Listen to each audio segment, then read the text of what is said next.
We are coming to the end of the 2026 ESPN Fantasy Football Marathon, and there's only one way in which we can do so, our favorite way, a mock draft. And over the next 2 hours, we're going to deliver you a 10-team PPR mock draft with an incredible cast that I have the honor to introduce right now. We've got SportsCenter's Kiana Martin making her mock draft debut. No pressure whatsoever. No pressure, Eric Moody, man who has been here, done that for many a year. Adam Schefter, Joe Fortenbaugh, our guy Dan Graziano, Daniel Dopp, Liz Loza, Mike Clay, I am Field Yates, and that's only 9 of us because we have one more drafter. It is Tyler Fulghum. And Tyler, where exactly are you, Tyler? I'm somewhere 30,000 feet above your head, Field Yates, on a United plane, and I'm coming to you thanks to Starlink Wi-Fi on this United plane. I'm going to do the draft from a plane thanks to Starlink Wi-Fi. And I'm not going to miss a pick, not going to go on auto draft because it's so fast and it's so reliable. Y'all are in trouble. Okay, that is groundbreaking right there. We've done a lot of things here as part of the ESPN Fantasy Football Marathon. We have never had somebody draft from a plane, breaking new ground. A quick reminder on the rules. They're pretty straightforward. If you play fantasy football, you're likely familiar. This is our 11th year doing the mock draft. It's a 10-team PPR snake draft. We are taking 1 quarterback, 2 running backs, 2 receivers, a tight end, a flex, a defense, a kicker. Mike might take those in the first 3 rounds. You know it. 7 bench players. You've all been waiting for the draft order reveal. And more history here in the ESPN Fantasy Football Marathon. As with the first pick, it will be none other than the man who has never had the first pick, Mr. Adam Schefter, selecting number 1. The order follows as it goes here. Eric Moody as number 2, Mike Clay at number 3, Liz Loza number 4. I am number 5, Joe Fortenbaugh at 6, Daniel Dopp 7, Kiana Martin at 8, Dan Graziano at 9, and Tyler from the plane will conclude things with pick number 10. Adam Schefter, you're on the clock. Without further ado, who are you taking? Let's go. You know, we'll give people a blueprint for picking at the number 1 slot. I debated Fernando Mendoza here because he was the number 1 overall pick. I debated Barry Sanders, but being that he's retired, the next best thing will be Jahmyr Gibbs at number 1. Lock him in. I get 2 running backs. There's 1. You all are in trouble. Oh, boy. Schefter on the board with Jahmyr Gibbs. Yes. Is it necessary for the guy who already has more intel than all of us to get the number 1 pick? Agreed. No, it's well, like they say, this happens is random, once every 17 years. Random. As Adam Schefter said, was it 15 years at ESPN and you get Mickey Mouse ears and the number 1 pick. That's pretty good right there.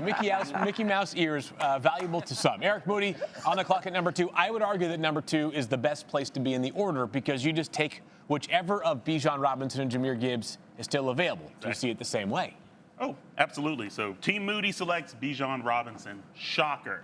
But I'm like, at the running back position in drafts this year, it's like you want to get running backs who are seeing volume. And you look at Robinson last year, he had 2,298 yards, sees a lot of touches. I know some people are concerned, hey, the quarterback situation is a little uncertain.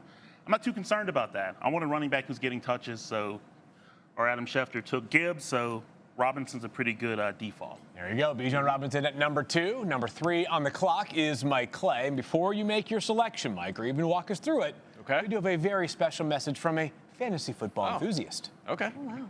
You're watching ESPN's Fantasy Marathon, and I know a thing or two about fantasy football, but maybe you don't. And if you don't, you need fantasy advice from the godfather of fantasy football, the GOAT of his generation, a man who looks at a depth chart like Mozart looks at sheet music. I'm talking about Mike Clay. He's got the stats, projections, analytics. He's sharper, smarter, and more prepared than everybody else in the room. But the difference between Mike Clay and myself is Mike predicts champions. I am one. That was awesome. Wow. He was talking to me? Yes. That's a career highlight right there. The Miz. The guy's held every belt in all of WWE. Joe, you can vouch for me. He's the locker room leader. He's the longest Locker room tenured. leader. He has taken over for John Cena. That's a big honor for you. All right. Message received. Let me gather myself a little bit. I'll make some picks here. Hey. I have connections. And we'll come back to that, okay? Note to production for future years. Wow. Don't give Mike the sweet hype video. Show a little respect and enthusiasm. I mean, he said a lot of nice things. He probably should have stopped there a little. Came after me a little bit at the end, but He's a professional wrestler. You expect a hug? I got to tell you something. That's better than Mickey Mouse ears. No, know who it is, but just. All right. I have some words for you later, Miz. We'll leave it at that. Oh. Back to the board here. I'm gonna make a pick here, and Liz. Yeah. You're picking next. I know we've talked about this. Saw Jamar Chase had a little injury in practice today. Landed a little awkwardly. He did, He so might have I tweaked. thought, Yeah. I don't know how concerned I should be. Should I be concerned, Adam? Hyperextended his knee. Okay. How bad? Doesn't seem bad, but let's see how it responds here. In the Any next better or worse than probably Puka helping your Nakua's groin? case. Any Puka Nakua's groin better or worse than the hyperextended knee? I can't speak to Puka's groin. I'm gonna go Jamar Chase. All right. I would love to go Puka Nacua. I'm a little nervous about going Jamar Chase. Makes it tough. It doesn't make it that tough. Also, it is so wonderful that The Miz shouted you out. Fun fact, The Miz and I lived in the same building in Hollywood back in the day. I'm surprised Liz did not get the shout out. Wow. This for Liz? Off the top rope, You sir. lived in the same building. Were you friends? We can talk about that offline. We don't need to get into all that. I'm just curious if you don't get the shout out, did you even know each other? Is essentially what I was Oh, yeah. thinking. Did you just know he was in the building? No, I knew where he parked his. Then there's clearly beef here. Triple threat match. Here we go. Oh, wow. Liz, we do need a selection here. I am from back you. on the clock. I'm going to make this very simple. I am going to take Jackson Smith-Njigba, last year's Offensive Player of the Year, led the league in receiving yards. I'm not interested in taking one of these top-ranked running backs, so I will have a nice high-floor receiver. That's a little bit of a curveball right Yeah, there. it is. Jackson Smith-Njigba has often been going as wide receiver 3 and kind of made my pick a little more interesting there. I'll take Puka Nacua. Okay. Why not? In my rankings, I have Christian McCaffrey just slightly ahead of Nacua. Frankly, at this point, I've exposed myself to Christian McCaffrey enough that I go the other direction with Puka Nacua. Schefter, anything you want to add about a possible Puka Nacua suspension, or do we think that's, at this point, TBD? Still under review. If it happens this season, I don't expect it to be long. I think that, again, the advantage to doing it this year would be while he's on his rookie contract as opposed to a more lucrative contract next year. We'll see. There are people who are pushing for him not to be suspended at all. We'll see what the league decides. Okay. Even if he does get a suspension, sounds like it would be short, and I'm still comfortable with him at the 5th overall pick. Joe Fortenbaugh, your first selection. I know you've been training for this one since the end of what was formerly Fantasy Football Now, which concluded in early January, so nearly 8 months later. What have you been dialing up? It's about time we got here because I've been doing nothing but prepping for this since then. Although I did just find out I was doing this today, so you can go either way on it. I love him. I'm on Ross St. Brown. We're going to go with consistency. If there's something Joe Fortenbaugh loves, it's consistency. Top 5 in PPR scoring each of the last 3 years.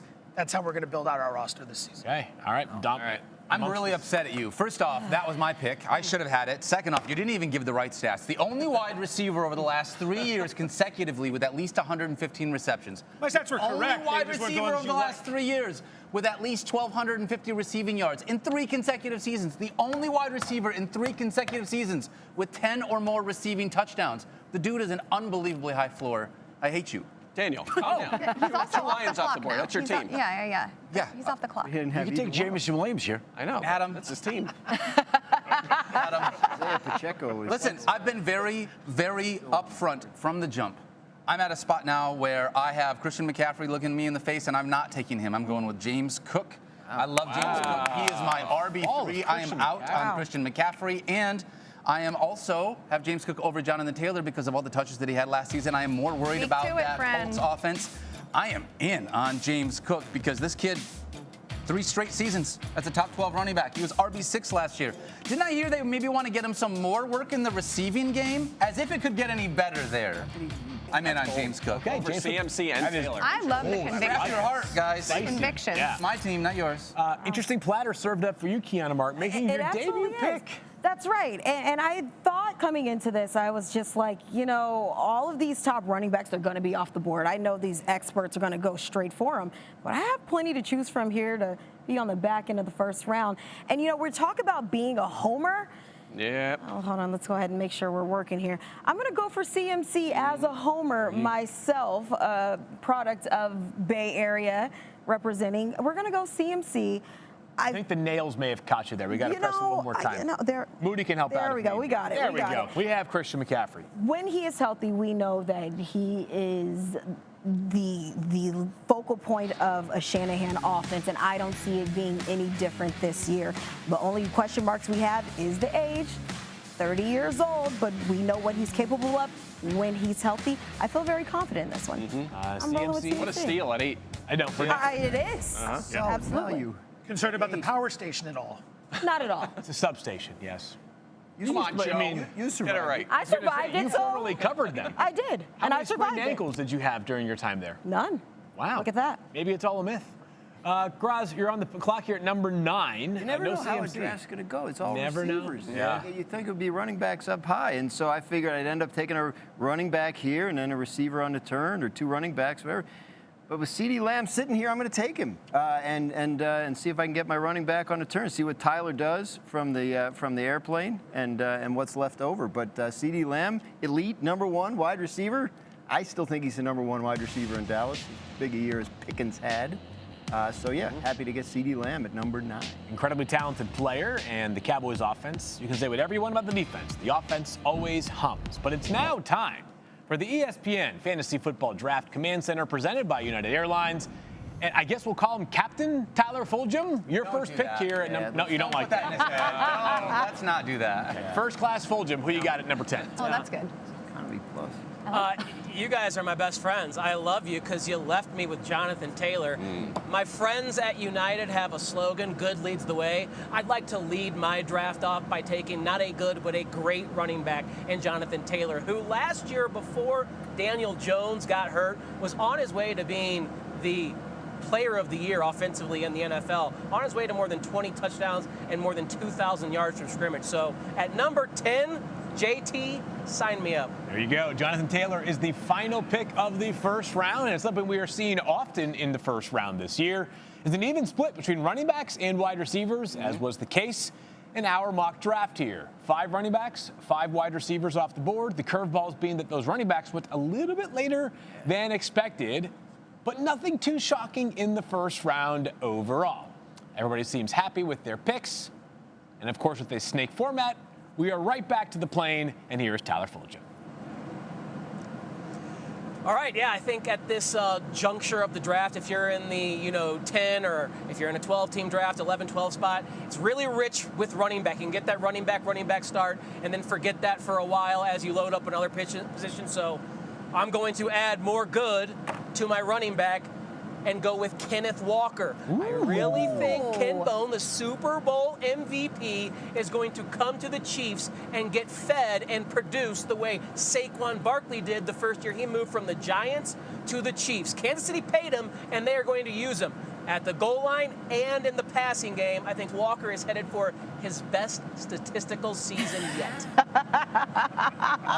Thoughts from the peanut gallery here. You get handed Jonathan Taylor. You're in such a good spot. Gifted Jonathan Taylor, and then you go ahead and do that. Don't even take your guy, Devon Achane. This is typical. Just... New year. Achane, unlike this plane, is going to be grounded on planet Earth this year because of the offensive environment. No more Tua dump-offs, no more Mike McDaniel offense. I'm so glad to be up here in these first-class accommodations so I don't have to sit by you, Mike Clay, during this draft. Instead, I can hang out with the wonderful folks of United who treat me like a king up here. Say, Tyler may never come back. Why am I seated? I'm seated right here. I'm seated right here, so I have to look right down barrel the whole show. This is terrible. We are very strategic with our planning throughout this process. All right, there you go. 11 picks in the book. Every year. We have many more ahead. And so far, no love for Jeremiah. But how much longer will the 3rd overall selection in the 2026 NFL Draft have to wait? Dan Graziano has the first chance to make Jeremiah love his 2nd-round pick. That's next. I think this ESPN Fantasy Football Draft Command Center is presented by United Airlines with the fastest, most reliable, high-speed Wi-Fi in the sky.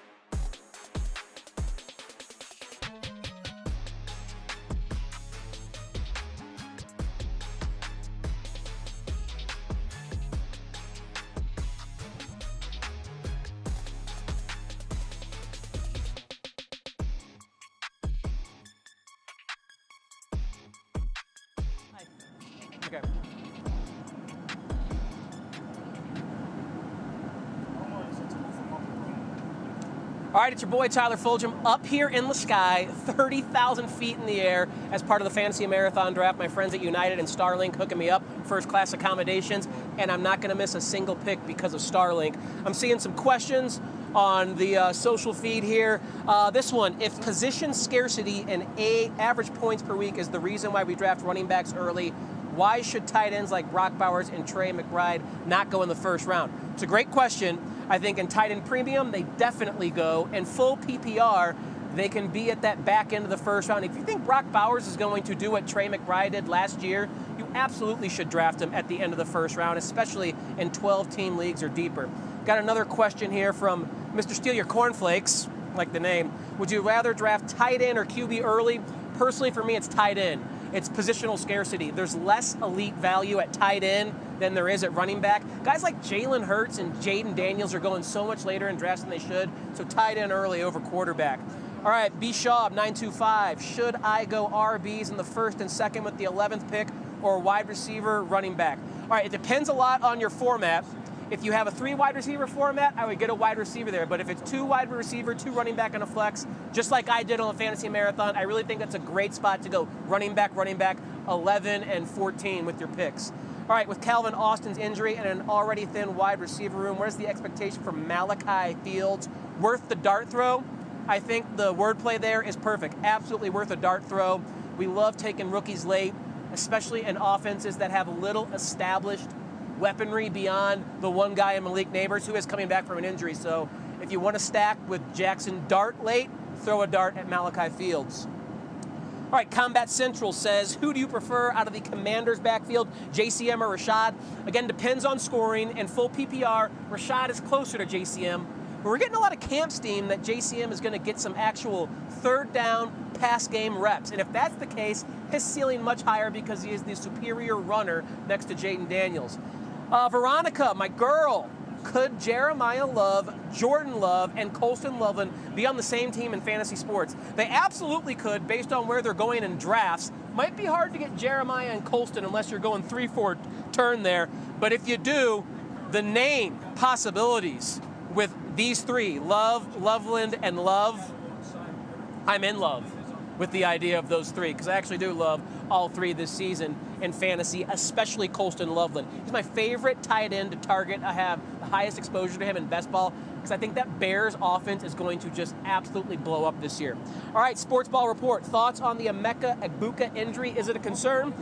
Slight concern. Egbuka came out the gates on fire last year and then tailed off, not only because of injuries to him, but to his quarterback, Baker Mayfield. He's lost the Mike Evans target competition. It's a slight concern, but I still think he's worth that ADP in the 4th round there, late 3rd, 4th round. If you can get him late 4th or fall into the 5th, then I think you're really catching a great value there with Emeka Egbuka, who might fall just a little bit because of the injury concern. But I do think he is in line to be, as Zach Robinson has said for the Bucs, their Cooper Kupp in their offense this year, who does a little bit of everything from all alignments on the field. All right. I think that's all the questions I got. I don't see any more, but I will be back the next commercial break of the Fantasy Marathon to answer more of your questions here. So keep them coming. I love it. The fact that I can do this, thanks to my friends in United and Starlink, give you answers to your questions. Enjoy the rest of the Fantasy Football Marathon. Made in nearly 1.9 million teams drafted since yesterday began. Let's sail past 2 million by the time this mock draft has come to a conclusion. We are 1 pick into the 2nd round. Dan Graziano back on the clock. You have already made your first selection. You were surprised to land running back. I'm sorry, CeeDee Lamb where you did, because all the running backs went.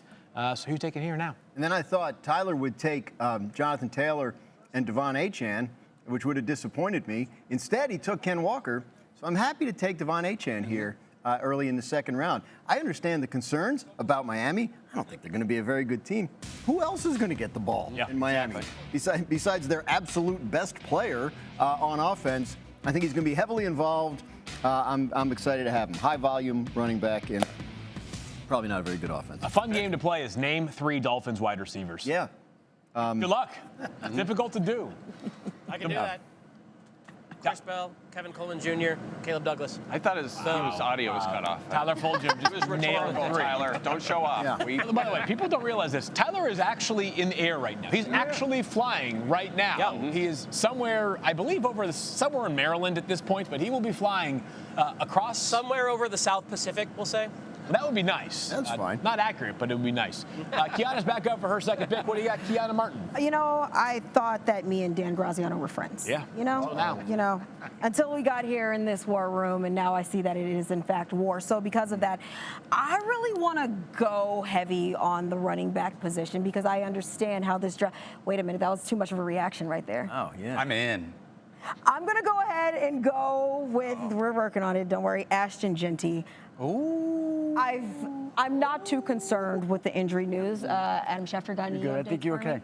I think you're okay. We're good. We know how he's going to be viewed in this offense, and I think in this draft, especially this year, running backs are going to be tough to get in the top round. So let's go all in. We're going to be aggressive. I want to see him build off that rookie season. Double running backs for Kiana Martin to start. That includes CMC, Christian McCaffrey, and now Ashton Genty, Daniel Dopp on the clock. I love It's been a this while start. since the line went. It has been a minute. I'm still going to he's wait happier on this that time. one. I am excited, though, because one of my favorite starts in draft, if you're drafting from the back half of the first round, is to be able to get James Cook and Justin Jefferson, who I think is unbelievable value. I'm taking Justin Jefferson with the 4th pick of the second round. This never would have happened last year. There is so much recency bias on him finishing as wide receiver 30 last year. He was a top 10 wide receiver every other season of his career. Before last season, he had 5 straight seasons as a top 5 wide receiver. Yeah. This dude is so good. I think the slide is too far. I get the Kyler Murray concern. Yeah. He was catching passes from Nick Mullins and Josh Dobbs. And who else was throwing him? Jared Hall was there There for you a go. little while, too. And he Yeah. was still a top 10 wide receiver. I can't believe I'm getting him here in the second round. I love this start. It's a steal. He's going to get a lot of target share regardless. So Yes. I think it's a big win. I should have took him from you, but Yeah, I appreciate you, girl. He had a 30.1% target share, even in the down season. Career high. Oh, man. Oh, guys, thank you. That's A lot of fruit baskets heading to J.J. McCarthy if Justin Jefferson bounces back. Like, thank you for depressing the stock enough. That's right. Bye. That's right. Joe Fortenbaugh on the clock. If he wasn't going there, he was going here. Yeah. So excellent pick. I was eyeing that one up for a while. I didn't think he'd get past Tyler. I was surprised he kept sliding. I'm going Drake London with the Falcons. Obviously, a lot of concerns at the quarterback position, but at the same time, they're going to be trailing in a lot of games. Yeah. We're going to be throwing the ball all 4 quarters throughout the course of the season. Garbage time numbers are there. I'm going 2 wide receivers. I like to stick with the idea, just best guy on the board. That's what I'm doing. I'm not going to get caught moving down 5 or 6 spots because I need a running back or have that sort of perception. So London's my top guy there. We're going Drake London. Not a lot of notes here, Joe, but I am curious. You have an excellent mustache that comes out during the beginning of the football season. When does that process start? It would have started a month ago. Long story. Okay. Talk about it on a fair. Okay. We get the Miz story from Liz. Yeah. Okay. Got a lot of Wow, we story got a time. lot of ground to cover here. A lot of stuff. I'm on the clock here. I won't Podcast. belabor it anymore. I am taking Derrick Henry after drafting Puka your Nacua boy. with my first pick. One of my favorite values this year is Derrick Henry, who I have 11th overall on my big board, which gets me a 5-pick premium there. So Puka Nacua and Derrick Henry picking from the 5 spot. We will take it. Liz Loza, you are next at number 17. I had a feeling that you were going to pick Derrick Henry because we've hung out quite a bit. Spent way too recently. much time together with these drafters. Do you know that I, too, am fond of Derrick Henry? I like to call him fantasy's greatest anomaly. Instead, however, I am going to draft one Omarion Hampton because I am not worried about the Keaton Mitchell hype. I love this Chargers offense, rejuvenated both in terms of the trenches and in terms of the offensive play caller. Very high on Hampton. And I'm going to draft with conviction as well. Already Mitchell. Yeah. He's had the most receptions he's ever had in his career is 9 in a season. Keaton Mitchell. He has 3 touchdowns his entire 3-year career. Like, I know that he's explosive, and we talk about him like being that guy. Like, he's just never been on the field to see it. I'm not depressing Omarion Hampton's value because of Keaton Mitchell yet. Not scared. Mike Lay is up here at pick number 18. Was Mark Martin number 18, the number 18? No, he's number 6. Most of his career, he had a few numbers. Bringing up Mark Martin, wrote a book this year. Had to celebrate this guy, but right now I'm going to celebrate Jeremiah Love. I knew it. We let him have it. Knew it was I coming. know. And I have a stat. Can we all say it together? Can you say it together? Can I guess? Ready? Yeah, go ahead. Let's see. I'm going to Let's let say Dan do it. that the last 9 running backs that were picked in the top 12 Of the NFL draft. of the NFL draft all Correct. finished top 12 in fantasy their rookie year. Nailed That's it, See, Dan. That's it, baby. This is how I know I'm a good teacher. Somebody told me that, did you but I know that? forget who. Who was it? Who else was in the sauna? Was there someone else in the sauna? There was that guy. There was a guy. There was a guy. I don't Yeah. know what. I don't remember. Thomas? It might have been him. I think it came Thomas. I think it was Thomas. Yeah. Thomas. They're all Yeah, great students. He had a stat. Thomas is a big fantasy guy, so that would make sense that he knew that. Yeah. Yeah. Love is Listen, looking to be. Michael. Oh no, not this guy. Michael, Cut him off. Michael, no, hold on a second. Jeremiah Love, I know we both like. Did you need to take him in the second round? Couldn't he have come back in the third I'm not with gonna the chance it. injury issue? This is gonna be a smart, league winner. savvy drafter would have Nope. found the value here and then taken him in the I'm third. not going to take a chance of getting a league thinking winner small, at pick 18. like your feet are I'm stuck not, on I'm the not ground. risking that. I don't know. I didn't hear what he said. I'm not. Look, Eric has 2 picks. Adam has 2 picks before I'm up again. I'm not taking a chance of missing out on Jeremiah Love. He's going to be a feature back in Arizona very quickly. I'm not worried about Tyler Algier, and the playoff schedule for him is beautiful. He's going to be a league winner. It's going to be great when Mike's team is eliminated early, but that playoff schedule is going to hit He's already in the for somebody else. I'm not scared at all. A lot of I'm not scared references recently. Eric Moody, you are back on the clock. You are never scared. Who you taking at number 19? Yeah, I'm never scared. So you knew Mike was going to go with Jeremiah Love. So I'm going to go with Saquon Barkley. Really excited about a Barkley bounce back. Even in a down season, he had 317 touches last year, finished with 1,413 total yards, 9 touchdowns. Now, one thing each and every one of you know about me is that a lot of my analysis starts with the offensive line. And I love the Eagles' offensive line. They're going to clear some holes for Barkley. I love having him on this team as my RB2. You are a resident offensive lineman, is Eric Moody. That brings us to the final pick of round 2 with Adam Schefter. We'll do a recap of the round after this pick. You are patient, Shefty. Who was Jahmyr Gibbs' new teammate? I'm surprised that Chase Brown is still on the board. Chase Brown was a member of Purse Sources last year. He'll be a member of Purse Sources again this year. He'll be matched with Jahmyr Gibbs, and that would give me the running back position all locked up, and we're all set there at that point in time. So I feel pretty good about taking those 2 running backs. Chase Brown should not be going at 20. He should be going earlier than 20. Now let's take a look at the first 20 picks, which includes, I guess, the last 10 picks. Second round, Kenneth Walker III, the first pick, a surprise, at least in the eyes of Mike Clay, Devon Achane, Ashton Genty, Justin Jefferson, Drake London. 5 running backs go picks 16 through 20. And through the first 2 rounds, just one drafter has bypassed a running back with each of his or her first 2 picks. That would be Joe Fortenbaugh, who reminded us, just draft elite players early, figure it out later. Shoot from the hip. Figure it all out. Often works well for you. Time for round 3. Adam Schefter back on the clock here at number 21. Perhaps we'll take his first non-running back. Yeah, and we're going to take a wide receiver, A.J. Brown. I think I said yesterday that he's poised to become to the Patriots what Terrell Owens was to the Eagles when a disgruntled T.O. got traded to Philadelphia. I think A.J. Brown puts up similar numbers. They're at similar stages in their career, and there you go. So, A.J. Brown. It was a collective sigh after he made that pick. Yes. It makes me frustrated when my queue is emptied by Adam, but it also makes me feel good that I at least was on the same page as that guy. So apparently you had a theme there. Chase Brown, A.J. Brown. Yep. Any other Browns that maybe potentially draft? Maybe you could take a Cleveland Brown later on in the draft. Oh. That would be tempting right there. See what Shefty is doing. Eric Moody back on the clock at number 22. Yeah, I'm a little disappointed because I was looking to take A.J. Brown there, but as I always say, you have to have a contingency plan in these drafts. So I'm going with Malik Neighbors here. Okay. Oh, okay. And so I'm like, he's well positioned for a bounce back. Adam, I know you've mentioned a lot of things about him in the offseason. We looking good with Neighbors for week 1? Well, I think he'll play week 1. I don't think he's going to be out there every down, but I think he's going to play. And I think as the season goes on, he should get better and better, and he's elite. Yeah, because one thing with Neighbors, he's had a 35% target share in all of his games and average 18.2 fantasy points. So I believe I'm in a good spot with him as my wide receiver 1. Okay, there you have it. Malik Neighbors off the board at number 22. His average draft position has climbed steadily this offseason as he has gotten back healthier, perhaps faster than we all anticipated. Mike Clay, who took Jeremiah Love with his last selection, back on the clock, number 23. Yes, and I have Jamar Chase, so wide receiver, running back. I'm actually going to go with a second wide receiver here, 10-team league. I think I still can find some running back value next time around, so I'm going Rashee Rice here. Look, he's missed some time due to suspension and injury, but he was still very productive last season, almost 10 targets per game. He was a top 12 scorer in 5 of his 8 outings. He was still very effective, and he's going to be the clear #1 target in the Kansas City offense that, I don't know if you looked at that depth chart in a while, but they're kind of lacking some clear-cut targets for one of the best passers in the NFL, so give me Rice. Yeah, on the one hand, when I hear about people saying the Chiefs may have found... Oh, Tyler wants to... What do you got, Tyler? I was going to say that's Rashee Rice, not Jerry Rice.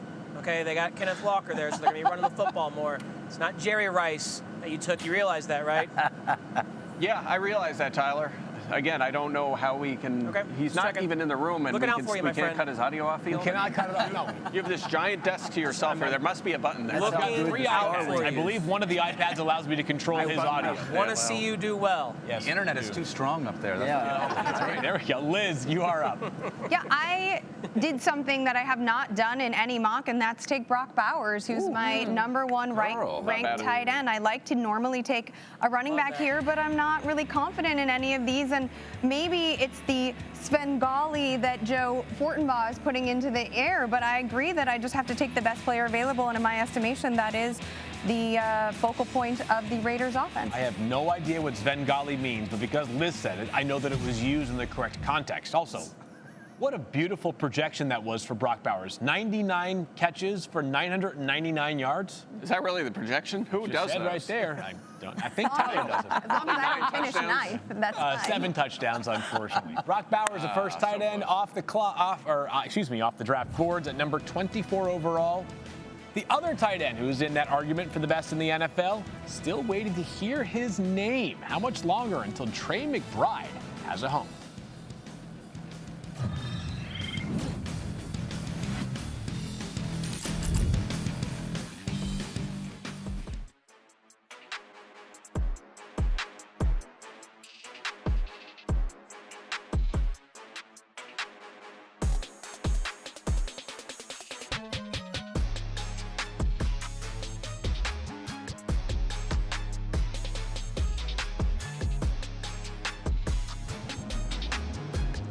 All right, this is your captain speaking, Tyler Fulghum, your friend in the sky right now, conducting the Fantasy Marathon draft and looking at some of your questions here via social.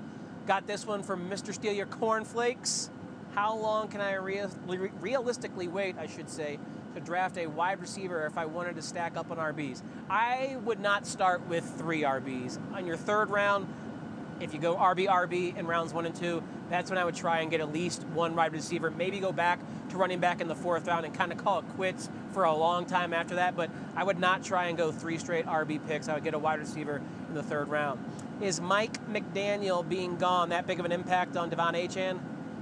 Yeah, I think it's a huge impact. I think it's a massive impact. Not only McDaniel being gone in the way he would scheme Achane for easy touches, but Tua being gone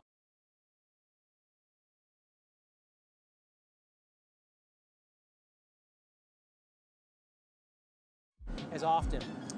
This question, if ADP disappeared tomorrow and you could only draft based on projected fantasy points above replacement, who would become dramatically more valuable? Wow, that's a really good question. Some kickers and some defenses would, but I think tight end is where you look at Brock Bowers, Trey McBride. I think Colston Loveland jumps into that echelon this year.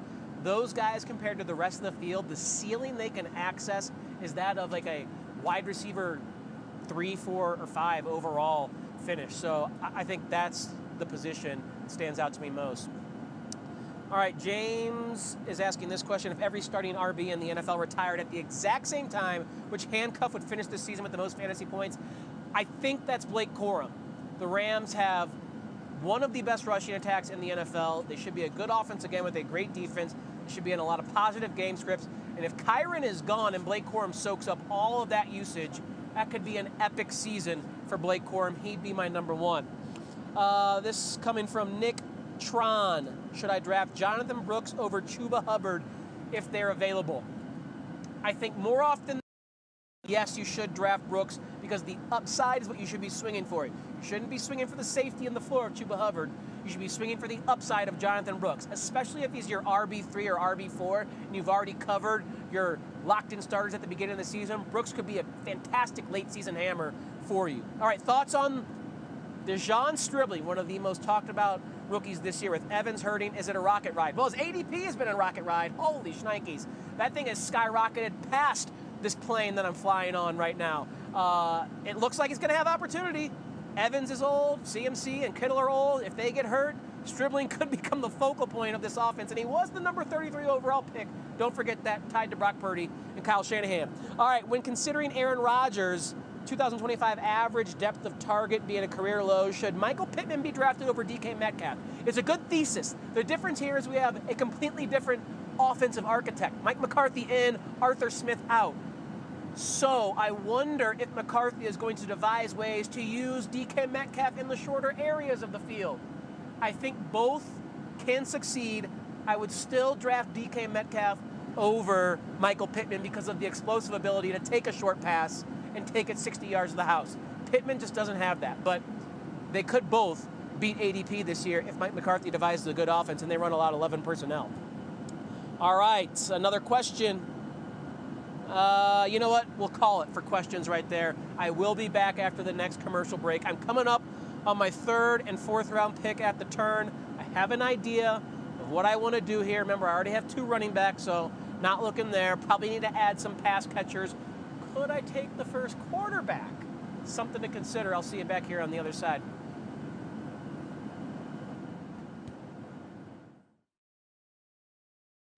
ESPN Fantasy Football Draft Command Center is presented by United Airlines, with the fastest, most reliable, high-speed Wi-Fi in the sky.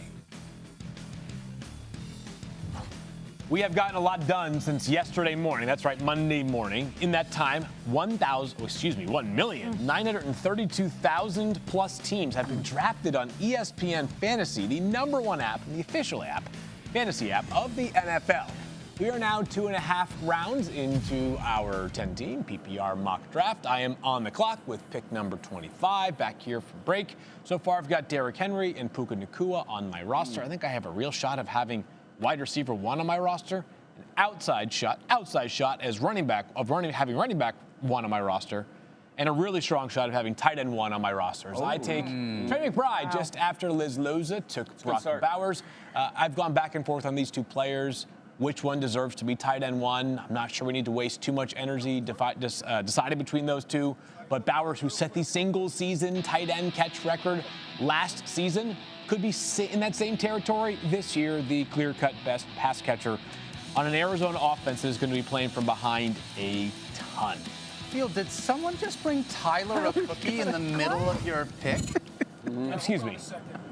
Yeah, he did, huh? My guy Mark delivered me this wonderful, sweet-smelling chocolate chip cookie, and I do have to think the way the board is falling, I'm going to get another sweet treat with my next pick, but still a few more before me. But oh, this is delicious. Life looks good right now up there, 35,000 miles in the air. I am told, by the way, that Tyler is somewhere around the Ohio and Pennsylvania border in his flights. We're all very jealous. Joe Fortenbaugh on the clock, perhaps a running back at some point. Pennsylvania. Wide receiver run continues. Nico Collins, Houston Texans. Wow. Even last year, offense having a down season, still finishes top 10 in PPR. I'm looking at some of the running backs that are coming up. I'm not going to reach. I've watched all of you taking running backs. I think you're going to start to diversify. Feels like the tight end run could be coming a little bit. Feels like quarterbacks coming in a little bit. I'll wait on the running backs. I'll stack the wide receivers. Nico Collins is the selection. Eventually, Joe will draft a running back. Daniel Dopp on the clock. Yeah. Chris Olave is going to be the pick for me here. Last year, he had career high in receptions, career high in receiving yards, career high in targets, career high in receiving touchdowns. That's good. I am in on Tyler Shuck and this offense taking another step forward. Unfortunately, no Jordan Tyson for at least the beginning of the season field. That should give Chris Olave even more of a runway to be the wide receiver 1 of this team. As my wide receiver 2 behind Justin Jefferson, I am pumped for this start. Really nice sleeper team this year. The Saints. A real life team. with you. Yeah. And by the way, we got a little bit of a scare at practice today with Chris Olave. I'm looking at the insiders down there. Sounds like Wind knocked out of him. Okay. all good. Good news there. But when things happen, Twitter reacts very, very fast. Kiana, you are on the clock at 28. Yeah, good news there, bad news for me because I was certainly eyeing him there. But it's okay because I do have my 2 running backs. Obviously, I need to go receiver. And with that, you know what? Let's go George Pickens. Why not? We know that CeeDee Lamb is that number one, but I really like the way these two kind of split those carries or those receptions a little bit last year. I feel like it's another opportunity for Pickens to prove himself as he already has been doing in this offense, so I feel safe there. Lone player playing on the franchise tag in 2026 is George Pickens. Graz, you are up.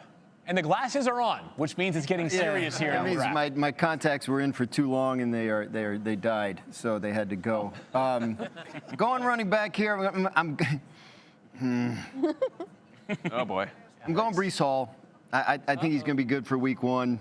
I was thinking about him or Kyron Williams, just better offense, but Breece Hall is going to be the pick. I think the upside is there for Breece Hall to have a monster year. I actually kind of think the Jets' offense might be kind of cool. Oh, wow. Cool. Has Mike Clay been injecting your brain? Adjective to use. Yeah, I think the offense will be fine. Their defense actually is much better as well, so perhaps we're talking about a could go sleeper wrong, team right? It's just the Jets. It's just the Jets. Exactly. That's the problem. That's the problem. I don't know. Mitchell's getting some good buzz. Sure. Like, I don't know. I think the Jets, I don't know. They might be a fun offense. I'm with you there. Yeah, like, thank you. Because you look at They're Hall. all laughing at me. Yeah, I'm like, they shouldn't. Because you look at Hall, I'm like, he's had at least 266 touches in 3 consecutive seasons. There you go. And a lot of people forget that back in 2023, he finishes the RB6 in fantasy. So How many touchdowns has he? What are the highest number of rushing scores he's ever had in his career? Oh, Liz, not now. All right, well, I'm going to add we can this move in. on.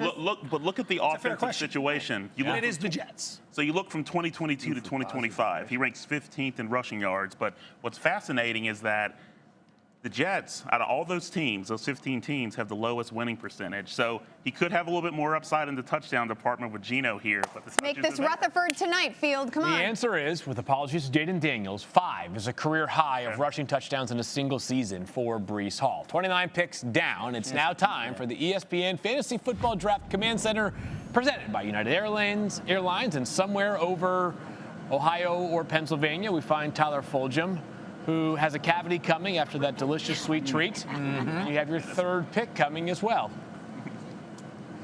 You know, sometimes things just work out in life, guys. I am on a beautiful United jet. I need a wide receiver. Come on in, Mark. Come on in here, Mark. I need some milk with this cookie. Oh, don't I appreciate it. There you go. I'll take another one. Yeah, I'll take 2. And like I said, how good is it? I made it myself. You made it? I made it myself. Oh, Mark. How you like it? You got to get out of the aviation business and start a bakery. This is delicious. What did you pick? Mark. You picked 10. Sometimes things work out in life. Synchronicity. All right. I need a wide receiver. And we were on this beautiful United jet. Mm-hmm. And I see Garrett Wilson sitting there of the New York Jets. And I think it would just be perfect to make him my wide receiver 1 right here. So what do you think of Terry on the board? Terry, I like. He's on the board. But again, I'm on a United jet, and I want the New York Jet. All right, there we go. Let's do that. All right, there it is. Boom. Thank you for the help, Mark. And there it is, Garrett Wilson, lead my wide receiver 1. How do we let this happen? I know. This time I'm booing because I actually wanted Garrett Wilson. So. Yes. Garrett Wilson, I don't want to say anything more because I don't want to say nice things about Tyler. I'll just leave it at that. 18 career touchdowns for Garrett Wilson in his 4 pro seasons. Mike disappointed because Mike, of course, loves Garrett Wilson. Geno Smith is still on the board for you, Mike. That's right. He's all yours. Round 3 is in the books. And round 3 was a pass catcher heavy round. It's 9 of the 10 selections. For wide receivers or tight ends, Brock Bowers and Trey McBride go 24 and 25. Back-to-back, no surprise, not just in terms of them going back-to-back, but also going around that range, usually somewhere pick 20 to 25 for those 2 elite tight ends and getting the gigantic positional advantage. Breece Hall, the lone running back taken in round 3. Wow. Mark, who works for United, wanted Tyler Fulghum to take Terry McLaurin. Tyler, for content, took He's Garrett a Commanders Wilson. fan. It's okay, I get it. And Tyler, you're right back on the clock right now. So opportunity has knocked. Your opportunity to potentially make Mark a happy man. Question for you, though, Mike Clay. Has anybody brought you cookies today? Yes, actually. Yeah. Many times. We have all kinds of delicious You snacks should have here. seen the size of the cookies. It was huge. They were huge. Yeah. Right? All right, so my fourth round pick. Rex. Yeah, Dana's been great. She I do want an elite pass catcher here, but I don't think I need to take a wide receiver.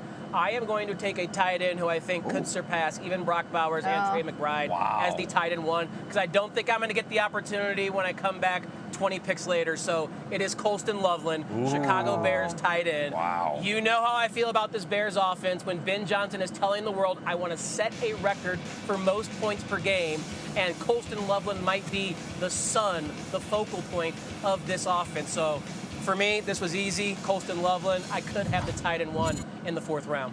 There you have it, Colston Loveland, who has seen his stock soar so far this preseason. I think all of us love Colston Loveland. We'll see how high he goes in drafts, but the answer seems to be earlier than you might have thought about a month ago. Couple good picks there. I have to give it to him, but I know he's going to mess it up, so I'm not really worried about it. Well, don't let him get too confident for Tyler. So we're good. We're good. 3 full rounds and 1 pick in. Lots of lads taken, but McConkey still on the board. The Chargers receiver looking to make a year 3 leap under Mike McDaniel.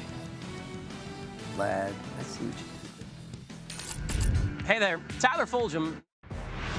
Welcome to a new format to ESPN Fantasy Football this year, Knockout Style. The Knockout format works similarly to a traditional fantasy football league. You'll draft your players, then set your lineup each week. But there's one key change, and this is the most fun part of the format. At the end of each week, the lowest scoring team gets knocked out of the league. Done for the season. As you try to avoid this fate, each week, you can track your live results in the app, including alerts when you're in danger of being knocked out or if you're not in any position to relax.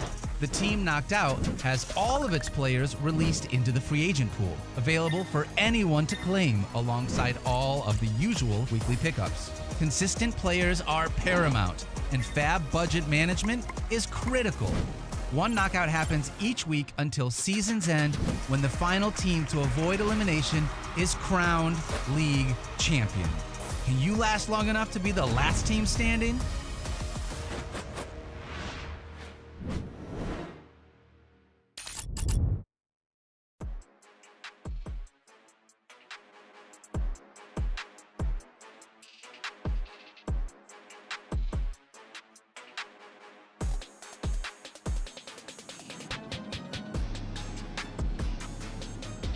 All right, your boy Tyler Fulghum back here on a real live United flight, which is really in the air. And I'm coming to you thanks to Starlink Wi-Fi on United Airlines, which is fast, which is reliable, and which is free for Mileage Plus members. I'm getting all kinds of comments here on social. Tyler has inspired me to do my next draft on a plane. Well, fly somewhere nice during draft season, and don't worry if your commissioner schedules that during that draft during your flight, because with Starlink Wi-Fi and United, you can draft like I am on an actual plane and not worry about connection issues at all. I got another question here. I'm pick number 3, half PPR. Should I go Jamar Chase without a doubt, or should I take JT or CMC? I think in half-point PPR, there's more validity or value to the running backs, but I still think you want to go Jamar Chase. He could have just a monster season despite the minor injury scare there. So I'd still lean Chase, especially in full PPR and half. If you want to go with the running backs, go for it, but I think I would slightly lean Chase. Do you think Fat Man Katron Allen can take the starting job for Washington? I don't think it's going to happen at the beginning of the season. I think they really like Bill Krosky-Merritt, and Rachaad White is going to have a role. I think your best chance is for injury, but I do think Katron Allen is one of those guys that coaches will love because he gets the yards blocked for him and does not go down easily. So he is someone I'm drafting him best ball on DraftKings, getting a lot of him in the later rounds. Who should we go with between the Steelers running backs? I've always been a Jaylen Warren guy. I know Rico Dowdle has history with Mike McCarthy. I slightly prefer Warren because I know from seeing him previously that he's a little bit more trusty in the pass game, but right now it seems like it could be a true 50-50, and Dowdle could be the guy who ends up winning the job, so to speak, but I'm a Warren guy. That's my opinion. All right, I'm 9th pick in a 14-team league. How cooked am I? You're not cooked at all, Reggie. 9th pick, you'd be looking at CeeDee Lamb, Justin Jefferson, Jonathan Taylor, maybe CMC drops there, Amon-Ra. I don't think you're cooked at all. I actually like the back end of drafts because of the opportunity to get elite wide receiver or double up at running back when you come back in the second round. Drew's Farmhouse, 10-man PPR keeper. I have Cam and KW9, Kenneth Walker. Should I go RB or wide receiver? Cam, I'm assuming, is Cam Ward or is it Cam Scadaboo? It looks like Cam Scadaboo. Could be either, but I'm guessing Scadaboo. I would go wide receiver. You already have KW9, who's a certified, locked-in starter. Cam could be that, so I would go wide receiver, Drew's Farmhouse, if you can. All right, keep the questions coming. I got to get back to the Fantasy Football Marathon draft with all of my friends and Mike Clay. I'm enjoying the first-class accommodations here on United and absolutely dominating thanks to Starlink Wi-Fi.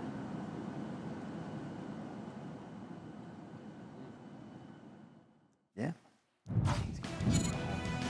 Nearly 2 million people have drafted a team since yesterday morning, 1.957 million to be more precise. Let's get to that 2 million soon as we are cruising along here in our 10-team PPR mock draft. Top of the fourth round, we've got 31 picks in the books. And we've got cookies, baby. Let's go, Mike Clay. All right, look how big those cookies are. Mike's cookies are bigger than Tyler's cookies. Yeah. Go for it, Bob. Was not kidding. Look at this thing. Down. Oh, sorry. This thing. Wait. This thing is. I don't want to take a You don't want it? Anyone want a cookie? The question is, will someone like Field actually eat it? Because he'll sit there and pretend like he's one of us, but we know he's watching that diet. This thing is huge. Oh, yeah, baby. Fully Field into eating a cookie? Oh, good. Also, I'm not sure a father of 3 young children can watch their diet. Don't you just have to eat everything that's left over? That's how it works. I eat a lot of chicken nuggets. Dino nuggets. The problem is we have to have one child that likes dino nuggets, one that likes circular nuggets only. Not too much ketchup or else there's a problem. It's tough. Part of the chewing, Graz, you're up. Yeah, I don't know where to put this. By the way, Eat it. In your mouth. Thank you. Yeah, they're amazing. Really good. I can't stop now. Yeah. I like when you could take like a guy who's really like one of your favorite players in the league. Devontae Smith is one of my favorite players to watch in the Slim whole Reaper. league. And you know, he'll be the number 1 in Philly right now. I know there's questions about the offense, new coordinator, offensive line, where I think he's going to get a ton of opportunity. And if this were a real team, I'd be fired up to root for him. But I'll pretend I am because it's a pretend draft. Devontae Smith. Yeah. Is my pick. Don't spoil the Very excited about that. Are we not playing? We should play the league. I'm down. I am in. Yeah. Devontae Smith is the pick for Graz. And Kiana Martin back here on the clock. That was the squad shaping I up didn't agree now. to that. Yeah, absolutely. So I feel like I'm pretty stacked a little bit at the skill position. I still need to work on some other areas, but you know what? I feel like the experts would know better than anybody, you know, jumping ahead to get somebody you really like. But I go back to last year, Emeka Egbuka. He really had a strong year. And now with Mike Evans in San Francisco, I feel like he has an opportunity to really continue to flourish in this offense. So give me the Bucs wide receiver 1. There you go, Emeka Egbuka, who had 4 games with 20-plus fantasy points last year. That's 4 times as many as any other rookie wide receiver in 2025. That brings us to Daniel Dopp, America's favorite Lions fan. That's true. No, it's not, because Keegan-Michael Key tries to hold that over me for some reason. I feel like Mama Dopp. Your bookie? Okay. Yes. We have the same bookie. Keegan-Michael Key. Oh, I think he said Tim Robinson. You have some competition. Tim Robinson. Yeah, there's a handful of good Lions fans out there. Eminem. Yes, that's fair. All right. Distinguished Mike group White? you've got. Mike White. Honestly, yeah, there's a lot here. You're Guys, like listen, all right, let's... 900th, Okay, thanks, Mike. I appreciate that. 1,000 maybe. Jeff Daniels. For guys, I'm just trying to make a pick. So here in I this... actually have a neighbor who loves the Lions as well. I'm gonna Rob is come a over the great table. guy. Great Yeah. dude. I have 2 wide receivers and a running back already, and I love me some Lad McConkey. Fields, you mentioned it coming out of the break. He's in a great spot, I think, to smash this year. He got Keenan Allen last year. He was wide receiver 13 as a rookie. The dude was unbelievable. 4-3 wheels, and you know what Mike McDaniel can do with wide receivers in his offense. I am all in on him being, I think, not only the wide receiver 1 of this team, but he's the wide receiver 3 of my fantasy squad. Are you kidding me? He's my wide receiver 3? I want to peel the curtain back here for a second. I am picking behind Joe in the even round, so I've really noticed this in those second and fourth rounds. You are picking lightning fast, my friend. You are not deliberating whatsoever. I am already on the clock, and your pick hasn't been revealed. When you have someone that you love, you make that selection, it appears. One of the great pet peeves in the world. You sit there doing a draft, too much jerking around. Why'd you point at me when you say that? Pointing towards the door. Oh, okay. Just forget the around. Forget the around. Both fingers. Too much of that, and then you sit there and you look, and it's like, well, wait a minute, was this guy taken? Wait a minute. Wait. No, be efficient. Move on with the pick. You're sitting here, you're understanding what's going on.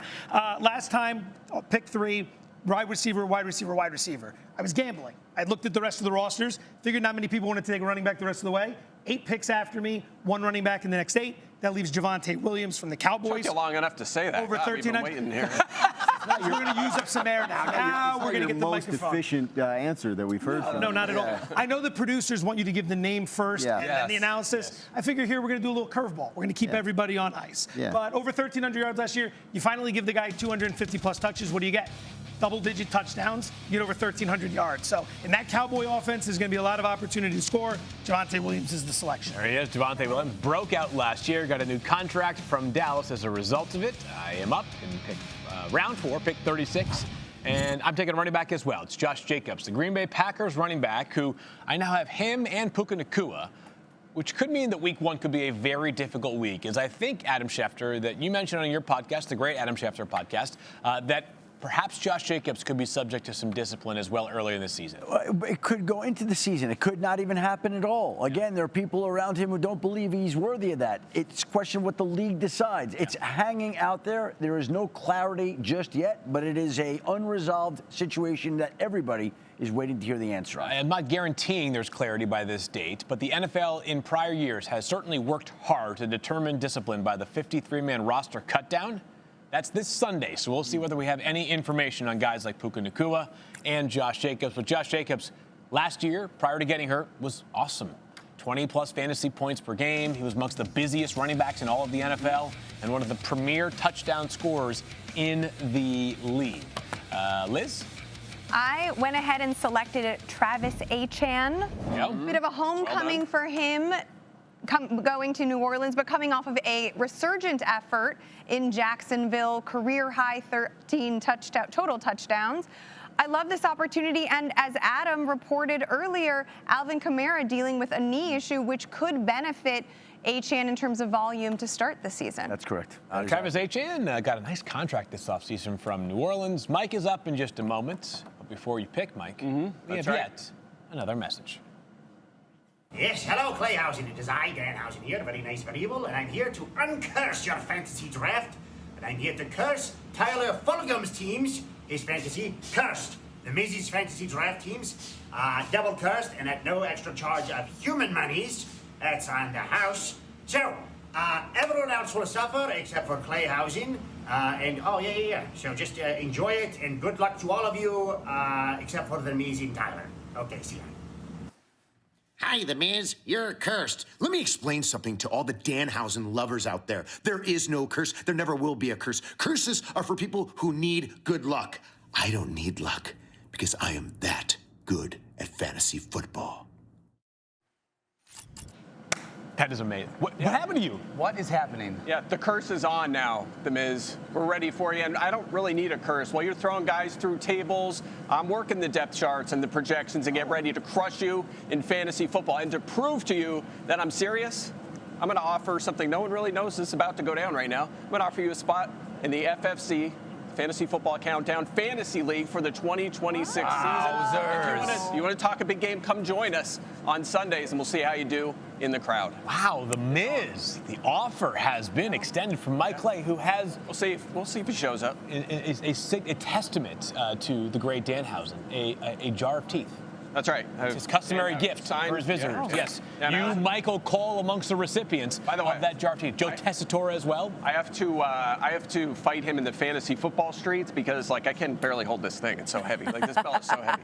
I'm not actually going to fight The Miz. But you know what I am going to do, though, is I'm on the clock. So how about I put my money where my mouth is here, and I draft a player from The Miz's favorite football team, Quinshon Judkins, Cleveland Browns. Joining the squad, huge carry share. He's a capable pass catcher as well. So give me Judkins, one of the youngest running backs in the NFL. Oh, man. Tyler's look can say a million things right now. Yeah. Not a fan. You're cursed. Yeah, we don't want to hear from you. I was going to say, Wow. no, I was going to say, yeah, thanks, Danhausen. I was going to say I want my fellow St. Louisan, Randy Orton, to come there to the studio and RKO you through the table because you look like a complete moron right now with that belt and those shades. But the Quinshawn Judkins pick done did it for you. That was idiotic. You are down for the count. 1, 2, 3. Drafting a Browns running back in the 4th round? Yikes. Hey, get back to your cookies and milk. We don't need to hear from you, Tyler. And Tyler, by the way, is flying literally above Lake Erie as we speak, and he is still throwing down the smack talk. Eric Moody on the clock. Yeah, and there are people on social media who think that I'm not really on a plane in the air. So I'm about to send them a video that proves I am really in a plane, really drafting way high above your heads. So for all those doubters out there, check out my social media. I appreciate that because it is important Tyler, to respond to the comments. Yes, that is important. I'm trying to draft a fantasy football team here, and Tyler's having like a sugar rush, 37,000 feet in the air. Yeah, I mean, by the way, great social media plug right there. Hey, follow me, Twitter, Instagram. Are you a TikToker or no? Do you have a LinkedIn? Yep. All Shameless. of those. Yeah. Notice he's not studying up on fantasy football players, right? He's just rounding around up there. Yeah, typical. Sorry. Moody on the clock, pick 39. Wow. Tyler's having a sugar rush. I'm glad, Mike, you went with Judkins there. I almost feel like the Denzel Washington gif where he's like, My man. So I'm going with Tedarora McMillan. Ooh. So very happy to have him as my wide receiver 2 on this squad. And you look at last year, he ranked in the top 15 at the wide receiver position, things like snaps, routes, targets, end zone targets, receiving yards, touchdown. He's a stud. He's well positioned to have a year 2 breakout. So happy to have him on the squad. And hopefully Tyler's sugar rush can wind down. Ooh, the Offensive Rookie of the Year joins Team Moody. That gets us to the final pick of round 4. It's Adam Schefter. 1 of 2 picks, but we'll recap the 4th round after this selection. I've never seen a draft where the first quarterback that goes is at pick 40. That's unheard of. And so I will start the quarterback parade, and I will take the former NFL MVP, Josh Allen, and we will lock him in with Jahmyr Gibbs and Chase Brown and A.J. Brown, and we'll take a couple of Browns and make it with a Bill, who plays like a Brown. Better than. Should have been a Brown. True. Josh Allen in my lineup as my QB1. Nice balance. A lot of nice balance there. Yeah. Thank you. You know what? Your pick has already been made for pick number 41, Shefty. So rather than us recapping the 4th round, just talk us through pick 41, which is not a Brown, but he plays in the same division as the Browns. I'm working for a stretch here. And earlier this offseason, the Baltimore Ravens invested nearly $35 million a year in Zay Flowers. Follow the money. When a team is spending that much money on a player and they have a new offensive coordinator, I'm happy to follow that money and the new offensive coordinator, Zay Flowers, at 41. There you go. Pick number 41 by Adam Schefter. I believe we're going to recap the 4th round real quick here. You know what? Let's just keep it rolling. Pick 42 is Eric Moody back on the clock. Tedarora McMillan. You love it? Yes, I want Eric Moody. Eric, follow the money and draft Alec Pierce here in the 5th round. Well, Dopp, that's not going to happen. You thought about it? So no, not really. I did not. I've already had my mind made up here. So Team Moody is going with Tyler Warren. Ooh. Oh, come on, man. Gotta be kidding me. I just want to let you guys know I did tell him that was my next pick. Yeah. I feel wrong. You're giving away trading secrets right now. I did. But it's hard to pass him up here. You look at last year. He finished 3rd at the tight end position in targets. Daniel Jones under center. He averaged 13.1 fantasy points per game. So I feel good about this. I've got weekly advantages of Bijan Robinson, Barkley, Neighbors, T-Mac. I'm excited about Tyler Warren there. I'm not excited. Oh, sorry. Be your own friend. I'm sorry. A good run being friends. It lasted, an hour and 5 minutes into this show. Yeah. Nice. Moody making enemies. Mike Clay's making the next pick. And there is still a jar of Danhausen teeth right in front of you. Yeah, there is. Where do you keep those? What? Where do you keep those? I keep those on right next to the bed, of course. Where else would you put them? No. You know what, Mike? Where else would you put them? Normal. What a silly question. You're cursed. I can't curse, but if I could curse, you would be cursed. I'm going to take Cam Scadaboo here. I'm not thrilled about not getting Tyler Warren. I thought we were friends, Eric Moody, but that one stings a lot. That's my premium target in the 5th round. But give me Scadaboo, over 19 fantasy points per game when he was a starter last year. Not worried about Najee Harris. He's going to get a chance to be the lead back and improving. It's not just the Jets, Dan Graziano. It's the Giants' offense, which is much better as well. So I think Scadaboo's in a good spot. You know what caught my attention today? I actually learned this from Adam Schefter, that Najee Harris was taking some reps with the first team offense today already. Well, hey, Mike, hopefully we can still be friends after this. I must admit, like last night, I stayed up. I read like the playbook part 1, the playbook part 2. I knew T-Mac was on the board, and if I didn't make a move, I was not going to get him. Smart. Yeah. So Smart. Took hopefully a couple we can guys rebuild that our friendship, Yeah. The Warren one hurts. Rebuild a friendship through pandering. It's a good call. Yeah. It's an effective strategy. It's not great so far. I need time. Liz Loza. I want to know, Tyler, I guess Tyler, do you get a companion pass? Yeah. Oh, that's a great question. It's a great question. I'll ask my friends at United because we are best friends now. And I tell you what, Liz, it would certainly go to you and not the gentleman sitting next to you if I brought a companion. Tyler's not allowed. What did I ever do to you, Tyler? Jeez. I was just going to maybe make Mark very happy and draft Terry McLaurin if I could get a companion pass. Mark. But, yeah. I'll let you ask him because I'm actually going to take Kyron Williams. Oh, sorry. Never mind. Yeah. Wow. Never mind. I got duped. Now you're definitely not. Tyler_Fulghum, by the way, on Twitter. The video is live. I've seen that. Not only is Tyler able to draft while flying, he's also got strong enough Wi-Fi, thanks to United and Starlink, to post videos on social media.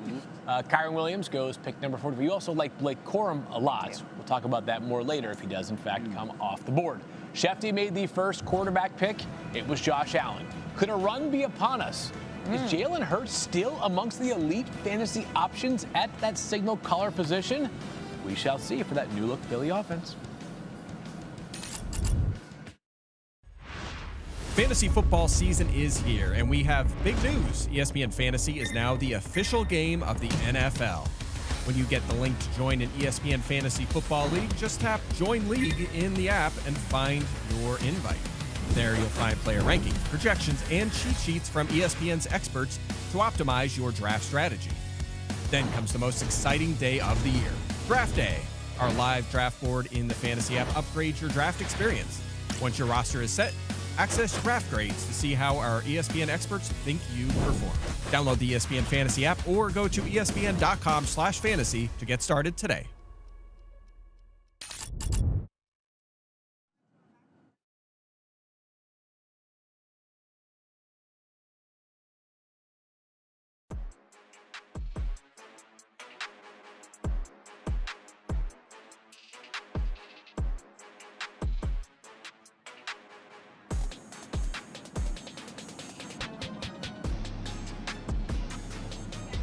All right, it's your boy Tyler Fulghum back here in the sky. If you don't believe me, look at my social media because there's a lot of people not believing.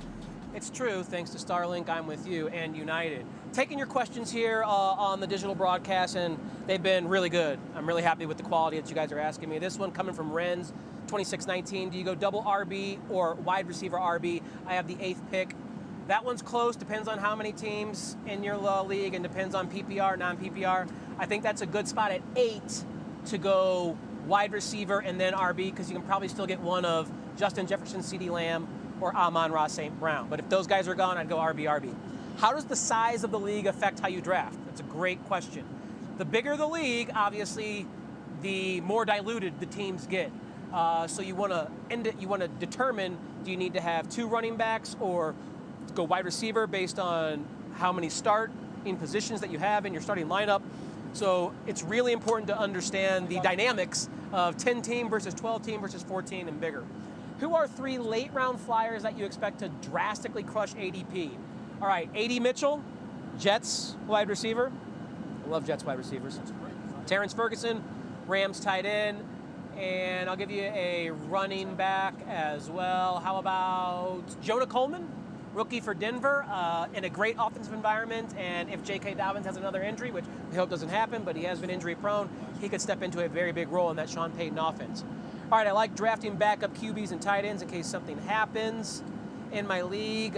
Is that a valid move? I think it's okay. I wouldn't go more than one or two, or more than one QB, more than one backup tight end. So I think it's a valid move, but I wouldn't do it until late. Let's see here. James says, which player do you think has the best chance of being the waiver wire diamond that makes people blow most of their fab in weeks 1 through 4?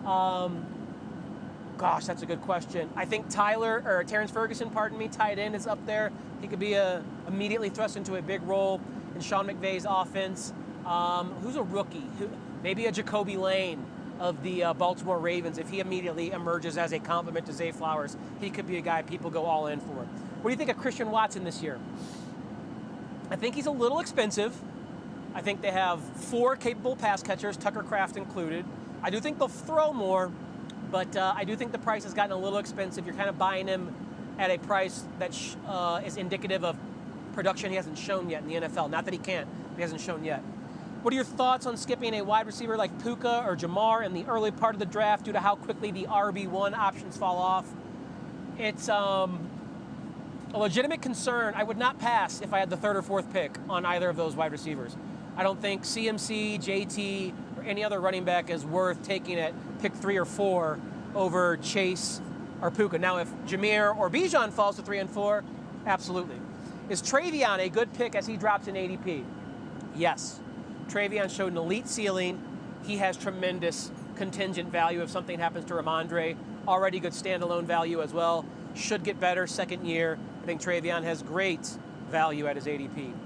Another one here. Are we confident in the later round tight ends like Tucker Kraft and George Kittle with concerns over injury but high upside instead of reaching for a Bowers, McBride? Yeah, I would be confident in those two. If you miss out, I wouldn't avoid Bowers or McBride, but if for some reason they go higher than you're willing to take them, you miss out. I think Kittle and Kraft are great targets. Both are beasts after the catch, even with the injury concerns accounted for. They play in good offenses, so I do think in the 7th, 8th, 9th, 10th round, Kraft and Kittle are great. Colston Loveland or Tyler Warren? Great question. As you saw during the Fantasy Football Marathon, I am team Colston Loveland. I'm flying somewhere over the Midwest right now, maybe close to Chicago, so maybe close to Indy too, but shout out Colston Loveland because I am Colston Loveland over Tyler Warren, even though Warren is my namesake. So again, more great questions. I think that is going to do it for my contributions here on this digital product, but I want to thank everyone out there for throwing questions my way. I also, of course, want to thank United and Starlink for making it possible that I could come to you 30,000 people. 1.99, or just about million teams have been drafted since Monday morning. That was just yesterday, and we were having a great time here. Let's get to 2 million drafted teams by the time that we conclude this mock draft. We are nearly halfway through the 5th round of our draft. Great times had so far. We've got someone drafting from literally in an airplane right now. I am on the clock at pick number 45. Derrick Henry, Josh Jacobs, Puka Nacua, Trey McBride. Tempting to take Devontae Adams to have all of the Rams wide receiver touchdowns, most likely for the upcoming season. I'm going to take Terry McLaurin. I'm sorry to do that to Mark, who's working on the airplane with Tyler Fulghum right now, but McLaurin back this season, fully healthy, no contract drama. Keep in mind that 2 years ago he had 14 receiving touchdowns en route to a 2nd-team All-Pro year. I expect a bounce-back year from Jaden Daniels. Stephon Diggs will take away some work from Terry McLaurin, but he should see a target share that approaches 27 to 30%. Joe Fortenbaugh, you're up. DeAndre Swift, Chicago Mark, Bears. by the way, Field, he'll be thrilled with you. Oh, thank you. I'm trying to curry some favor. DeAndre Swift from the Bears. Yes. Not a sexy pick, not the one that's going to win you your league. Consistency across the board is what we're looking for. First year in Ben Johnson's system, 1,400 yards, double-digit touchdowns, another opportunity to carry the workload. It's proven to be healthy over the years, helping to round out the running back room for Team Fortenbaugh. Our Bears reporter, Courtney Cronin, was recently speaking on the radio and said the most consistent player throughout Bears training camp has been DeAndre Swift. So perhaps a player that's been a bit overlooked for fantasy purposes. Joe Fortenbaugh does not believe so. Daniel Dopp, you are up. Former Lion DeAndre Swift, I should note. That's right. Just slides past you. I can't take him, but I could take another former Lion if I wanted, and a guy named David Montgomery here, my friends. Okay. I'm going to go here as well. My friend Gary the Bear really loves this. Former Bear. Gary, obviously a new Bears fan from Gary, Indiana. Sure. Wow. Every time, Daniel. Every time. I think it's Hammond, right? I do believe, yeah, but Gary is from Gary. Gary's from Gary. Obviously, yes. Hammond would be a good bear name. Hammond wouldn't be a bad bear name as well. Schefter and I went to Gary, Indiana together one time. Yep, that's correct, for a fantasy convention. Did, yeah. Look at that. No joke. Did you draft David Montgomery while you were there No, by we any did chance? not. Nope. Well, all right, you can't win them all. David Montgomery in a great spot here because I think he's going to be the #1 running back in this Texans offense. Honestly, with the way that this team is set up, I would love to just see them run the ball a ton and play really good defense. So David Montgomery, even though I know they've got Woody Marks there, we can count on that second part. That play really good defense. we can definitely right? do. Yeah, that will definitely. I'm worried about the passing game. I'm more out on the passing game than anything else. So David Montgomery as my RB2 because I didn't have anyone yet. Getting him here in the 5th round. How about this best available board right now, though? We're talking David Montgomery right now. DeAndre Swift just went. We have Bucky Irving, a couple other. Then we get to Bashaltu and Jadarian Price. But look at the wide receivers right now. I mean, ridiculous. Devontae Adams, Waddle, Odunze, Jamison Williams, DJ Moore. I mean, really good options. Your guy Luther Burden. Not my guy Luther Burden. I'm sure Tyler will mess it up and take him later. I know that's coming, but it just shows you the value of getting running backs early because the depth at wide receiver is unreal. Keanu Martin, pick number 48, with an opportunity to snag a wide receiver. Mike Clay, you make a fantastic point. And because of that point, I'm going to go that route. You named some fantastic receivers, but there was one that you failed to name. With that, I'm going to go with T. Higgins. And I like him here because he remains an elite secondary receiver. I enjoy his connection that he has with his quarterback over there. So with that, I think this is a good pick here at 48. It's crazy that years ago he was in the top, 3-4 rounds, and now you're able to just nab him here. So I'm content here in round 5. Let's take a look at Team Martin, her first time doing a mock draft, halfway through, or I should say close to halfway through. Here are the picks that we have from you so far, Keanu. You can give us the state of the state and we can talk through this roster. Christian McCaffrey, Ashton Genty, George Pickens, Emeka Egbuka, and T. Higgins. How are you feeling about it so far? I feel pretty good. I feel like we've got some superstars on this roster. It feels like a Pro Bowl roster, if you ask me. There you go. Yeah. We'll see how so as well. It seems like the player that could sort of, the two players that will determine the fate of this team are the first two picks. It's going to be health. Christian McCaffrey and health of Ashton Genty, although doesn't sound like much to be concerned about with Ashton Genty at the beginning of the season. Maybe a little bit of time missed, but not significant time missed. Man, Christian McCaffrey is just kind of the pivot player of all the fantasy this year. Right? If he's healthy, if he plays 17 games, Yeah, I think he's going to be the best player in fantasy We've football. talked about this. He's probably not finishing like RB10. He'll probably finish RB1 or 31. RB62 or something if he misses a lot of games. It's just one or the other. Between. Yep. McCaffrey, a swing player to say the least. Dan Graziano, the spectacled one. I'm a little concerned because after my first 2 picks, I got a text from my buddy Kyle Soppe, and he was telling me I was crushing it. I haven't heard from him after the last couple, so I got to get this draft back on track. Bucky Irving. Last year I had Bucky Irving like I was trumpeting. Bucky, you're good if Bucky's your RB1. I was wrong. That was incorrect. I put my money where my mouth was last year. Took him early in a lot of drafts. It burned me in a lot of drafts. But I think at pick 49, I think the good value there on Bucky Irving. I understand the concerns. Kenneth Gainwell, the health, but I feel like Tampa Bay's not going to have the same kind of health issues. Did he text you? No, you did. But I appreciate it. It means a lot to me. I want to teach you a very important lesson, though, in fantasy football analysis, Chris. Should Bucky Irving bounce back, you're getting great value, pick number 49 right here. Just tell your audience. Never wrong, only early. Only early. Right? And we're just a year too early on Bucky Irving being the player that you hope for him to be. It's now time for the ESPN Fantasy Football Draft Command Center presented by United Airlines. That is where we find Tyler Fulghum. And Tyler, before you make your pick, I need a little bit of help here. Listen, I've got 3 children aged 4 and under, including a not even 2-month-old. I can spot spilled milk 35,000 feet away. I've been asking about this. Look to your right, Tyler. Oh, you got it. You got something. No, look to your right. I do not. Not at the camera. To your right. I do. There's milk here. I'm not like This right here was full, and I'm not joking. I did spill the milk that my friend Mark gave me, but you know what? I'm not going to cry over the spilled milk. What I'm going to do is bring my buddy Mark in here, actually, and I'm going to have Mark not help me with the milk. I'm going to have him help me with this draft pick. Now, Terry McLaurin is gone. Yes. But his quarterback is not. Oh. I want you to put in for me Jaden Daniels. Let's go. Can I have the pleasure of doing that, please? Jaden, let me Here go the quarterbacks. right here. JD, right there. Hit the draft button. Bingo. Boom. Let's go, Jaden Daniels, my guy Mark, helping me out. What are the stats going to be for JD this year? MVP numbers. MVP numbers, he says. MVP numbers, and I'm all about it. I wanted a running back who can not only dominate through the air, hello Steph Diggs, and a healthy Scary Terry. We know what JD can do with his legs, so me and Mark dominating the draft from the sky. Thank you, brother. To the Commanders. By the way, Tyler showing a major sign of respect there, as Tyler had both the end of the 5th round and the top of the 6th round available to make picks. He takes Jaden in the 5th round, round 5 for number 5. Yes. That right there is knowing your locker room, because you got to have a good locker room. He wanted the 5th-year option on the contract. 5th-year option for number 5. Yep. Before we go, do you want to do a little recap before we go back to Tyler? Let's do that. Let's take a look at round number 5. We're all over the board here. We've got quarterbacks, running backs, wide receivers, even a tight end in there as well. Michael, turn to you, Mike Clay, that is. Is there any pick that surprised you at all in round 5, or perhaps a value that you felt strongly about?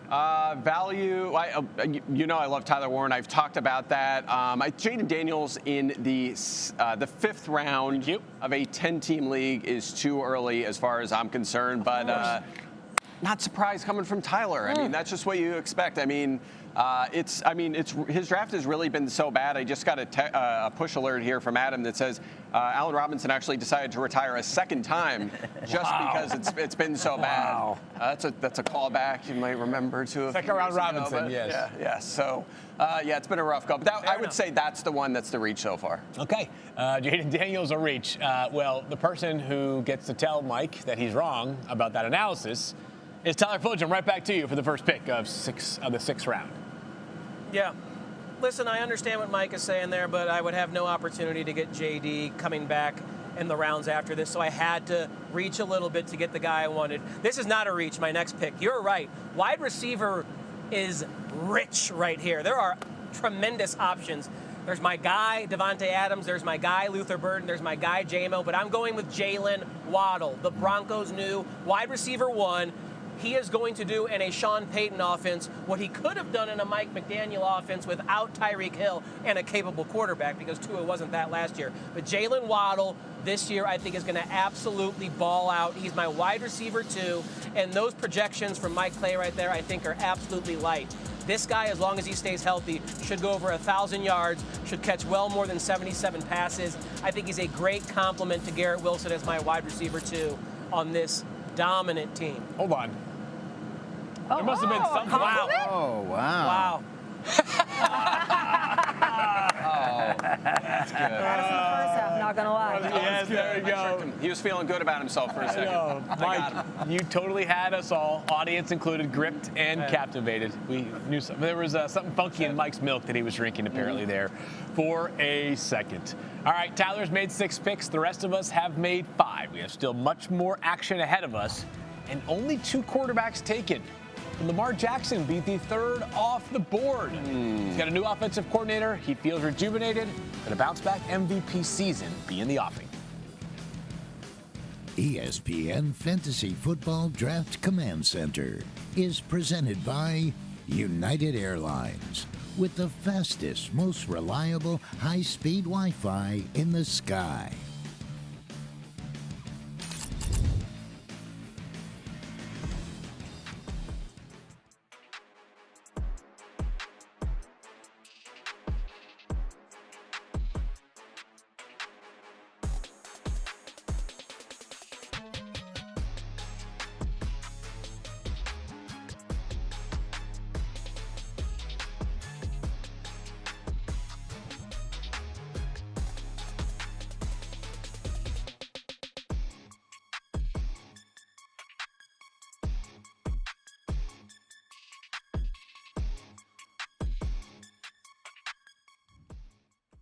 Liz Loza David here for the Dopp. Fantasy Football Marathon. We're in the middle of a mock draft right now, taking a little bit of a break.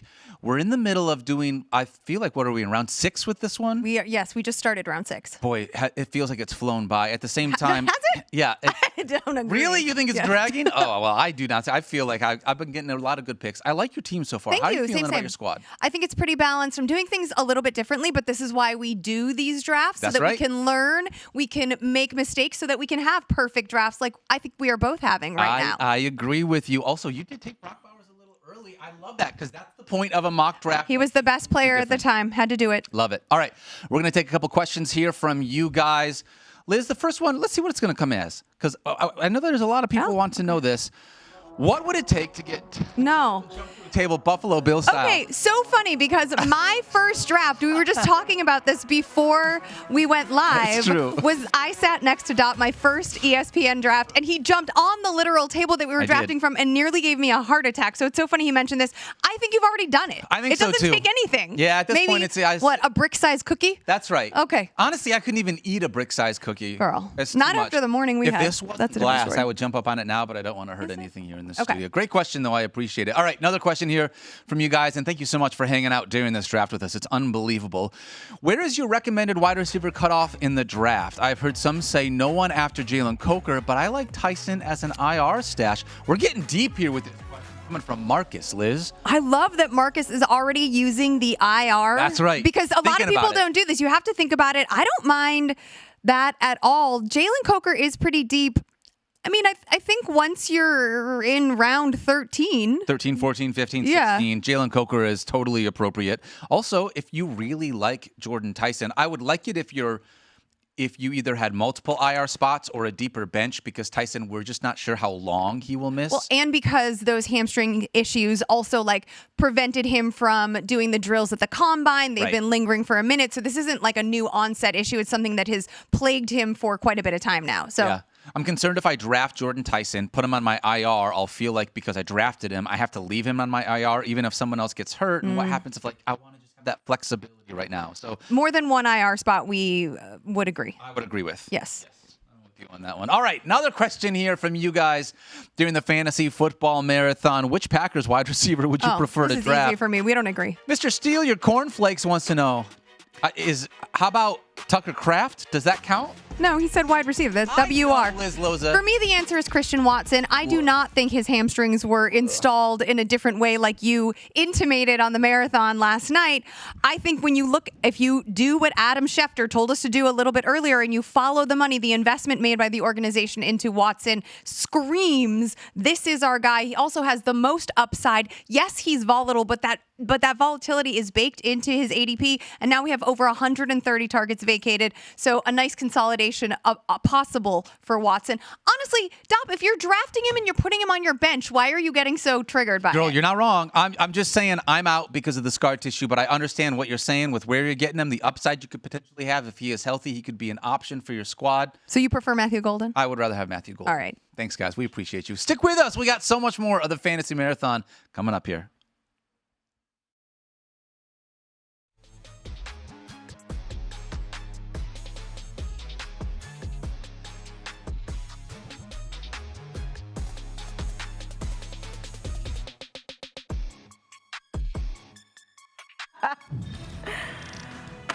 Look at that. That's right. Wait for it. Oh, yeah. Over 2 million teams drafted since yesterday morning. Daniel Dopp is only responsible for 65,000 of them. He has been a busy man as the ESPN Fantasy Mark Football. on United Airlines? That includes Mark on United Airlines, yes. We are rolling along here. And speaking of, Tyler Fulghum, proving to the haters, no, this is not a fake bit. He is not on a tarmac somewhere. 35,000 miles above ground level. 35,000 feet. Miles would not be accurate. That would be like Pluto or something. He's on SpaceX. He's on SpaceX. I only hope he's that far away. Yeah. Oh. Look at that white. Oh, Mike, so mean. Oh, man. Tyler, hope you're having a good time up there, eating lots of cookies, drinking lots of milk. Oh, Seems like you're very having the cozy best time and and comfy. love proving. No. Yeah, love proving the haters wrong, like Mike Clay with my draft and those who think this was a bit. I get it. We live in, skeptical times, so people would think it's impossible to do a fantasy draft live from a plane. That can't be. Well, yes, it can. Hop on a United flight, with your Mileage Plus member account, and you get free Starlink Wi-Fi, which allows you to do exactly what I'm doing right now. If there was any debate about whether ESPN sent the right person on this flight, as Dan Graziano just said, that debate should come to an end. Tyler doing a great job up there in the air. Graz, back on the clock at 52. He did take my pick, though, which annoys me. I was going to take Jalen Waddle here, so I'll have to get my revenge either in the 7th round or next year when he's drafting from a submarine. I'm going to take a wide receiver here. There are so many options at wide receiver. I mean, you could go like the reliable old guy, Devontae Adams. I'm taking Jamison Williams. I'm excited about Jamison Williams. I want a piece of this Lions offense. I think this is a player that is just only improving and can win you a week with a couple of big plays. We're into this. This is my 3rd wide receiver now, so almost starting to fill out the bench or a flex spot. I love the upside he represents. Okay, Jamison Williams, who actually finished strong down the stretch last year after the Lions bye. He had 12 or more fantasy points in 8 of the team's final 10 games. Martin, pick 53 is all yours. We've been talking just not too long ago about what my roster looks like so far, and I feel like we've filled out most of the positions, but one position that was empty is the tight end position. And I know that it might not be the strongest in this year's draft class, but I want to look at Harold Fanning Jr. Because he did have a major receiving role last year for Cleveland, 107 targets. He did have 6 touchdowns. He led Cleveland in both receptions and receiving yards. I know it might be some big question marks about the quarterback position, but I was impressed with what he was able to do, and I think he builds on that. He was tight end 6 last year, so I think it shows a little bit about his production. 2 Browns taken in the first 53 selections, which brings us to Daniel Dopp. Field Yates, the price is right. Here we are. You've been milking that one. Round 6, I sure have. Except I'm not spilling it like Tyler is. Here's the thing about it. Jadarian Price, I love him as my RB2 this year. I was able to get him as my RB3. He's in a situation in Seattle. Zach Charbonnet, still on the PUP list. We'll see when he comes back. George Halani, not really interested in what the backfield is going to be with him. Zach Charbonnet had 12 touchdowns last year. Ken Walker, the third who's not there, had 5. That's 17 touchdowns. They were the run-heaviest team in the NFL last year. They drafted this kid in the first round. I think they know the way to win football games is to not have Sam Darnold throw the ball 50 times. They're going to run the ball a bunch, and I think this kid is going to be a part of it. As my RB3, I love the squad that I've got. James Cook, David Montgomery, Jadarian Price, with Justin Jefferson, Chris Olave, and Ladd McConkey. You seem like you're about to chime in there, Schefty. No? No, I think Zach Charbonnet, I won't be surprised if he starts the season on PUP. Misses the first 4 games. And I think he's had a schedule, but I think he misses the first 4 games. Joe Fortenbaugh. I was going to say, if it's only 4 games. Well, you're talking about him missing the first 4 games, but then he's still got to get back into his playing shape. That's fair, but takes a little bit of time. Are you going to have Price come fantasy playoff time, or can you start him in week 7, week 8 by that point? That's my concern with Jadarian Price, especially at this point. There's still so many good wide receivers. I just do not want to be drafting running backs at this point in the draft. There's just so many good wide receivers. I just don't need any of them, Mike. I guess my wide receivers are already so good. Maybe you should have drafted Always need good players, Daniel. Yes. Seattle That's exactly right. 2 running backs. It feels gross. Significant effect last year. And they're not there anymore, so I feel like Seattle's shown they can get production out of 2 guys. Thank you, Dan. That position. I knew I could trust you. As usual, Joe Fortenbaugh wastes no time to make his pick at number 55. Bit of a different strategy than Dopp. I like to draft guys that play. Wow. Out on the field. Wow. I want them putting up points. I want them contributing. Joe. It's a different strategy. You took your strategy, I take mine. I heard you say it the first time. We're going to bring Lamar Jackson into play here. I need to make up some ground with the legs because I waited on the running backs. He never misses Bring in a quarterback who can run. We like to gamble. We're in a contract year here. So ultimately, new coach. I love the dynamic of, with Harbaugh moving on, scapegoat's gone, right? We could sit there and we could always look, well, maybe it was Harbaugh, maybe it was Lamar. He's gone, now you got to step up. I like it as a big year. I'll take the risk on the injury there. Pick number Going Lamar Jackson. 5. Lamar Jackson, our 3rd quarterback taken. All but 2 NFL teams have had at least 1 player selected in this here mock draft. If you can name those 2 teams, you get the rest of this cookie. Titans. Okay, that's 1. And Cardinals. No, Jeremiah Love. Jeremy Pride. Just give me like 10 that more one minutes. while I talk. I'm going to go and I'm going to take Devontae Adams, who led the NFL in receiving touchdowns last year. Surprised he lasted this long. So as my flex, I now have both Rams wide receivers. No player's a better bet for 40-plus passing touchdowns in the NFL than Matthew Stafford. And if he throws 40-plus, I figure at least 55, 60% of them are going to those 2 wide receivers. Pittsburgh Steelers. Nailed it. Good one. Cookie Really nice. for you. Yeah. Thank Wow. you. You're welcome. Yeah. We are all the way up to pick number 57, Liz Loza. I selected DJ Moore. I really appreciate your pick of Davante Adams. And while I did not talk him up yesterday, I believed he would regress. The value here, just for context, I think is fantastic. So Thank you. He was in my queue, but I ended up going with former Bear DJ Moore. It's not a flashy pick. It's more of a high floor pick. I think given the draft capital and money invested by the Buffalo Bills in Moore, there is going to be an opportunity to be Josh Allen's #1 target, and that is a fantastic thing both in real life and fantasy. Gary the Bear, any thoughts on the former Bear? Yeah, not really. He just is really excited they play in Indiana now and can't wait to go to all the football games. Michael, let's stick with Lester, the theme. Roma Dunze.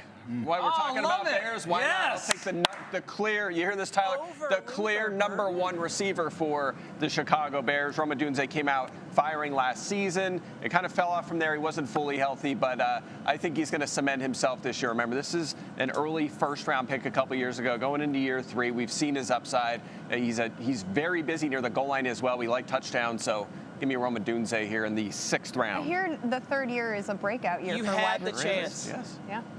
Go ahead, Tyler. You had the chance to do the right thing and take the Bears wide receiver 1. We all know it's Luther Burden. Here The we only go. thing I can say is while I'm sailing smoothly up here in the skies thanks to United, you're having the most turbulent draft I've ever seen, Mike Clay. Yeah, Luther Burden had 4 games with 10 points last year, and 3 of them Roma Dunze wasn't playing those weeks. He needed him out of his way just to have a couple good games. So Burden's not worried. still on the board, Not though. worried about He is still on the board amongst the highest-ranked players still available for Eric Moody. Not many curveballs so far in this year's mock draft, which is atypical for this group. Well, I will tell you, Field, so Luther Burden is no longer available. He is now Okay. on Team Moody. All right. I'm going to go and hit the button. It's funny, Well done, Eric.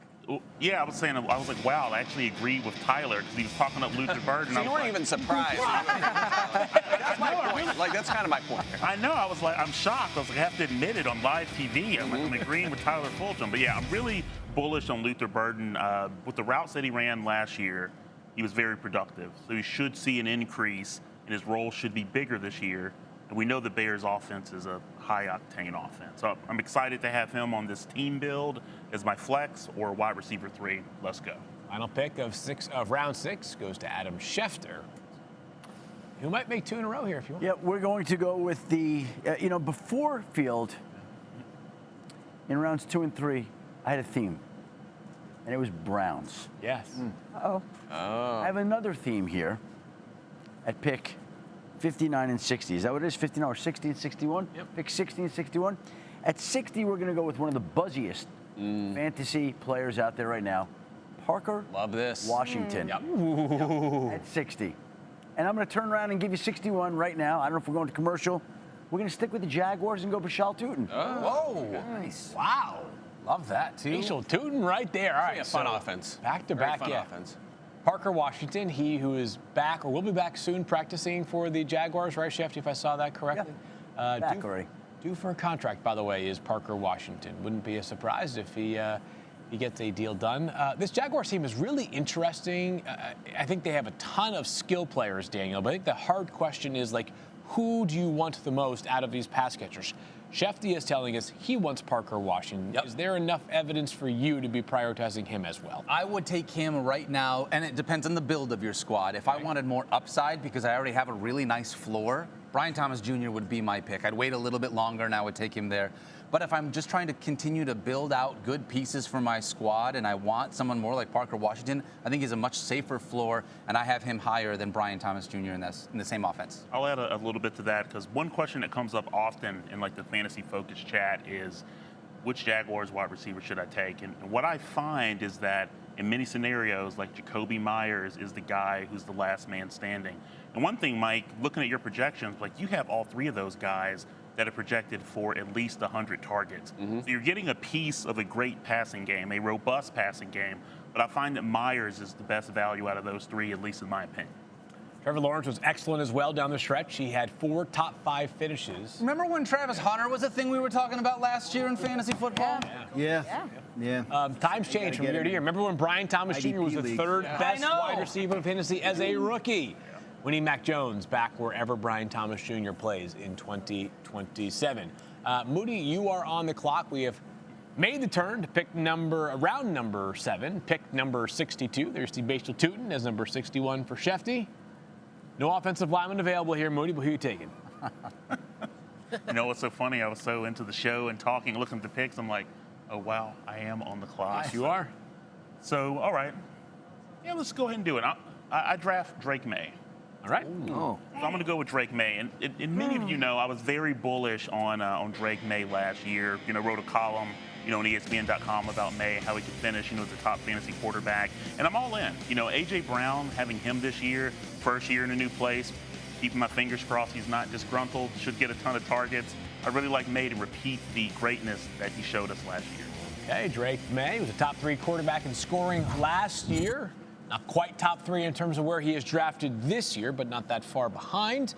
Michael Lester Clay, your 7th round. Michael Lester Clay Jr. I like Michael Jr.'s, but it's not the direction I'm going to go here because I want to get a tight end on the board. I feel like there's still a guy left that has a tremendous upside. I'm going to go with Kyle Pitts, who, kind of a fun fact, just he's gone from 1 to 2 to 3 to 4 to 5 touchdowns throughout his career, +1 every single year. So that's What do you think this year, Daniel? I think he's probably going to do 6 this year. 6 this year. Yeah. So I'll take 6 touchdowns from Kyle Pitts, who's one of the best raw talents at the position. Really came into his own down the stretch last season. And regardless of who the quarterback is in Atlanta, they're not going to be running the ball at all. They are not scramblers. They're going to throw the ball a lot. That's going to mean extra targets, extra pass attempts, of course. So give me Kyle Pitts. 3 years, $54 million this offseason for Kyle Pitts to stick around with the Falcons. Liz Loza, you're next.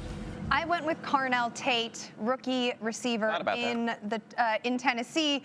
Obviously, the Titans haven't had an alpha possibility on the field since A.J. Brown left after 2021, and Tate is arguably the most pro-ready receiver in this year's class. I have to give it to you, Moody. I really thought I was going to be able to get Drake May, Fantasy's QB2 last year, second in MVP voting. Would have been the was the fourth quarterback off the board, but not going to me.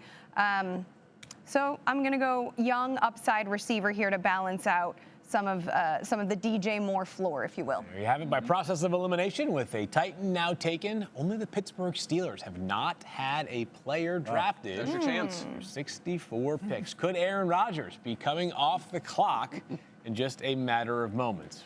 We'll find out. But when we return, we got to decide on Jackson Dart. Just how much upside is there for the Giants' second-year quarterback? Mike is definitely not going to draft him based off of those comments right there. I'm on the clock. Round 7, we return.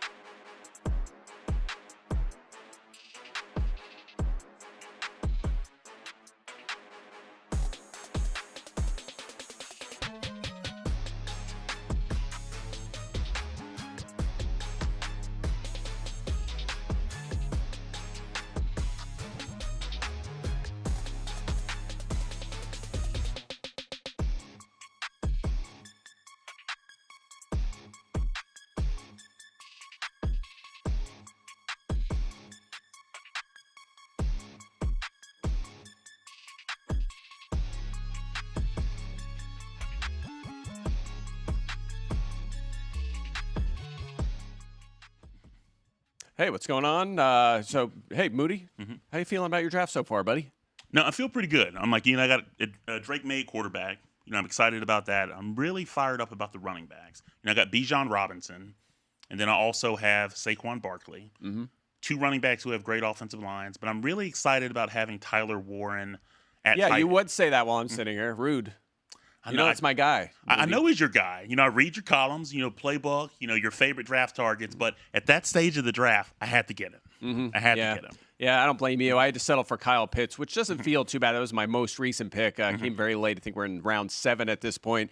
It's hard to lose track. I mean, Tyler's making so many bad picks. It's really distracting me a lot up in that airplane. But, my team's coming around pretty good, like the running back situation and wide receivers as well, starting with Jamar Chase. Yeah. Let's take a question here. Yeah. Here we go. How many leagues are too many leagues? There's unlimited. I mean, there's no answer here, right? Just keep churning them out, whether it's best ball, if you're mocking, if you're doing leagues you're setting throughout the year. You and I both are big dynasty players as well. There's no number that's too high. Now, I will tell you, it was one year I was in 16. I must admit, I was kind of sweating a little bit. That was a lot. But to your point, if it's best ball, you draft it, and then you just kind of, it's like the slow cooker of fantasy leagues, right? Yeah. Love a good best so I'm ball, with you there. What else we got? Do we have any more? Are we, there we go. Yes, we do. How much of a threat is Keaton Mitchell to Omarion Hampton's touches? What do you think, Eric? You know what? I don't see him as a threat. I'm like, Omarion Hampton is the guy. What I like about him that he's exceptional at creating yards after contact, forcing tacklers to miss. And you look at the volume that Devon Achane had in Miami, finishes a top 5 fantasy running back in 2 consecutive seasons. So I can easily see Hampton getting 18 or more touches a game. Yeah, he'll be busy. All right, another question. See what we got.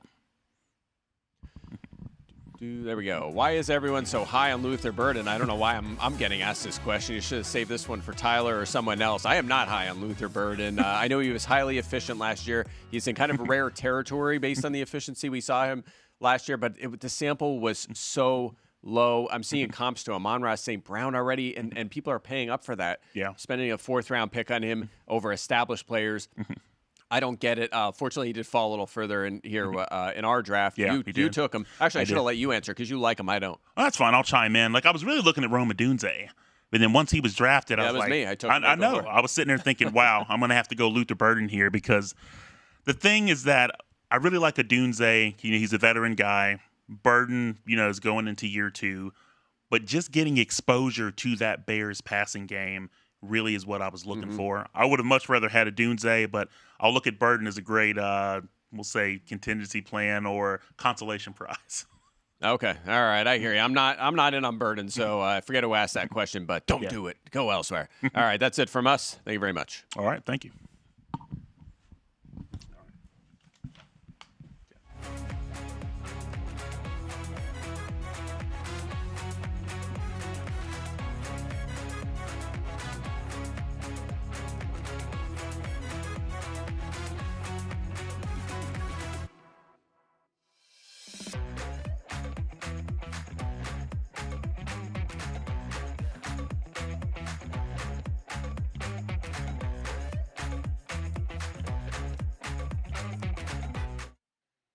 Ahead of our first Super Bowl this February, ESPN, ABC, and Disney are partnering with the V Foundation to raise $10 million for pediatric cancer research.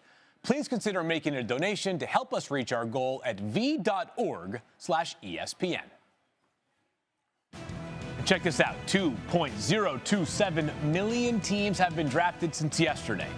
If each person responsible for drafting those teams donated $1, we will be north of 20% of the way to that $10 million pediatric cancer research goal that we have ahead of the Super Bowl on Valentine's Day.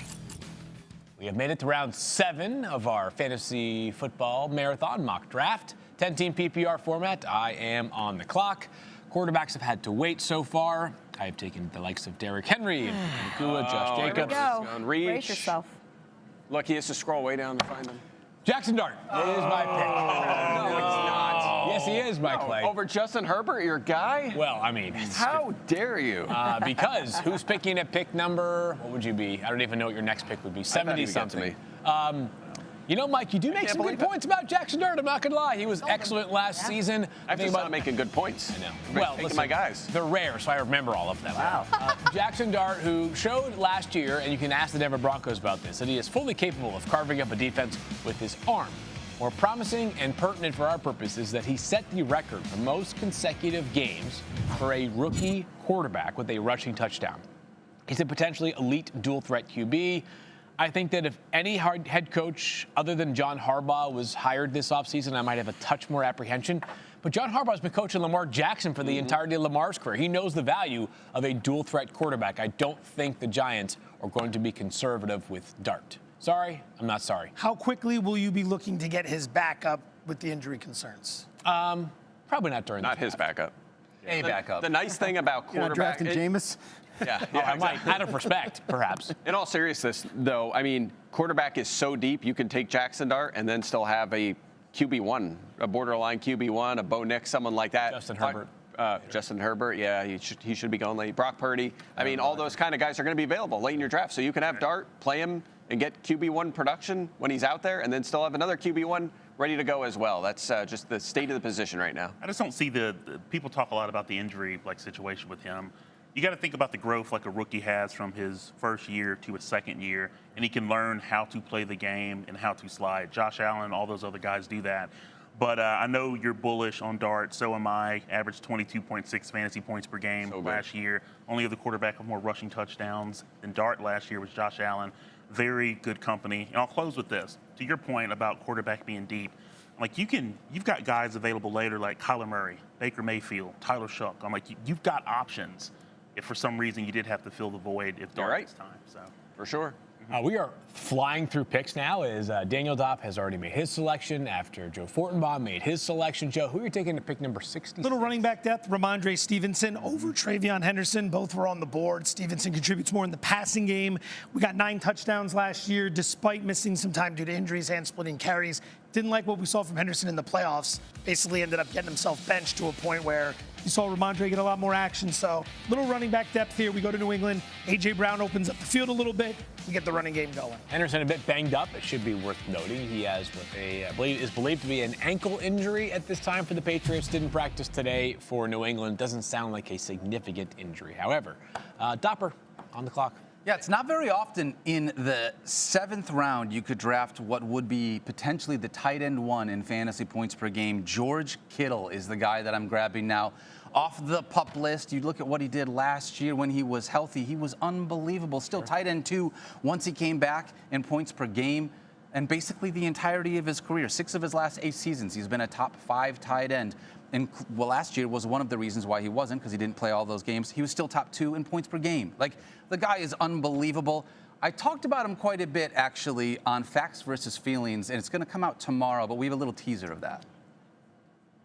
I think things get spicy. Maybe this is the called rubber the meets bomb. the road. Wow. Whoa. Oh, no. Do you need tissues? Whoa.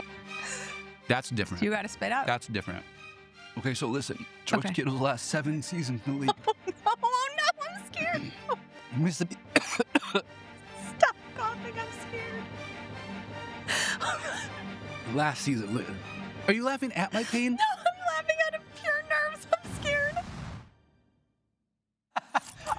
We got a It's hot never takes not good. episode coming out tomorrow. Very exciting. George Kittle, one of the guys I have as a hot take because I think that you could draft him here, and I wouldn't be shocked if he finishes tight end 1 in points per game, understanding he may miss some time at the beginning of the season. Bubble guts. It went through me earlier, Field. I had to clear things out. I am glad that you are here for this. A lot of information there. What pick was that, Field? What pick number? It was right after pick 66.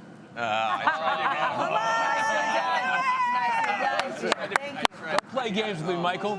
You make me do it all the time. They just took the bait there. Kiana, You make us millennials very, very proud with Thank you. response right there. I'll take being a millennial. And I think I'm gonna stay that route and make the millennials proud. I know we're looking at that wide receiver depth. And wait, you did tell me that there's no one been drafted from Steelers. Yeah. We're not going to change that. But Wow, man. I'm going to go ahead and go quarterback, and I'm going to go with Jalen Hurts. And you know what stands out most to me about Hurts is that goal line rushing role that he has. I feel like it's a great way to double dip when it comes to that quarterback position. So I'm going to roll with Hurts. There you have it. Jalen Hurts, pick number 68. 2 picks after pick number 66. Raz, you're up next. You know, a wise and handsome man once said, it's not often you can be in round 7 and get the tight end that might be tight end 1 overall. Tucker Kraft with the Green Bay Packers. I mean, big play tight end. Like, if Kittle's coming back from his injury this quickly, it sounds like Tucker Kraft's coming back from his injury.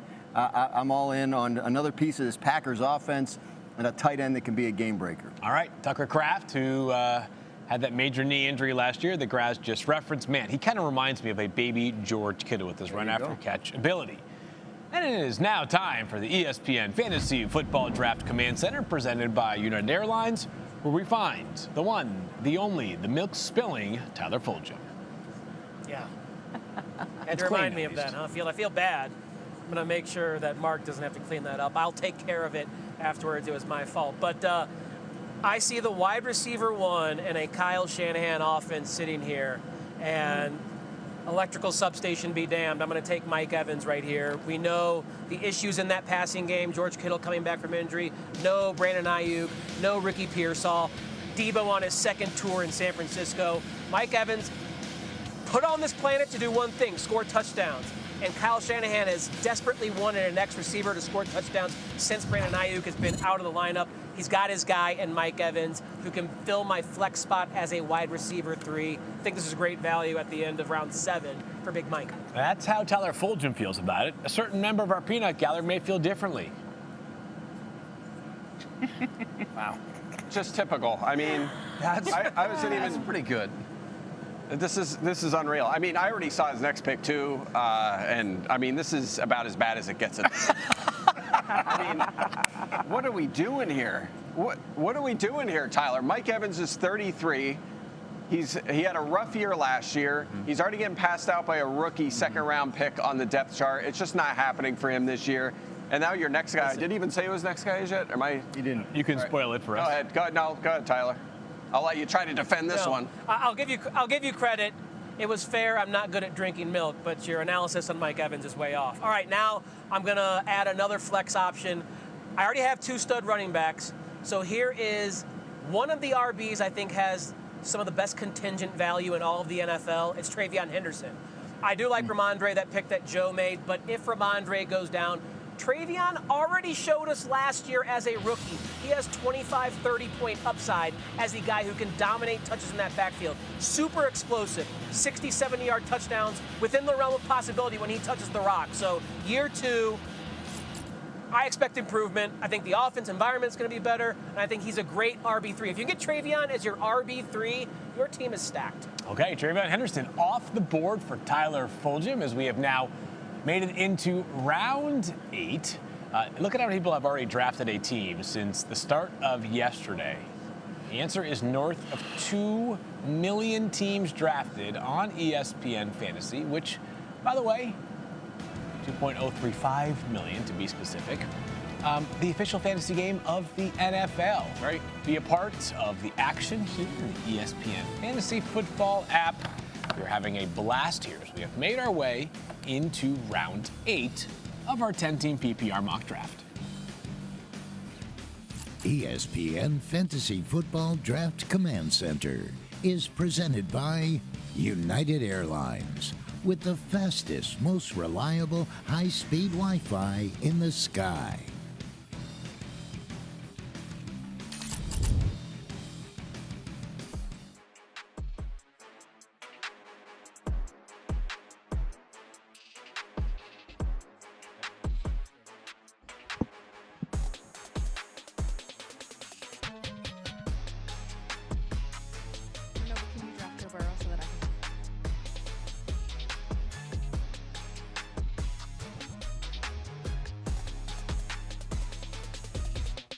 What's up, friends? Back here on the Fantasy Football Marathon. Liz Loza, Daniel Dopp, very excited to be here. A little delirious. It's approaching 11 p.m. Eastern time.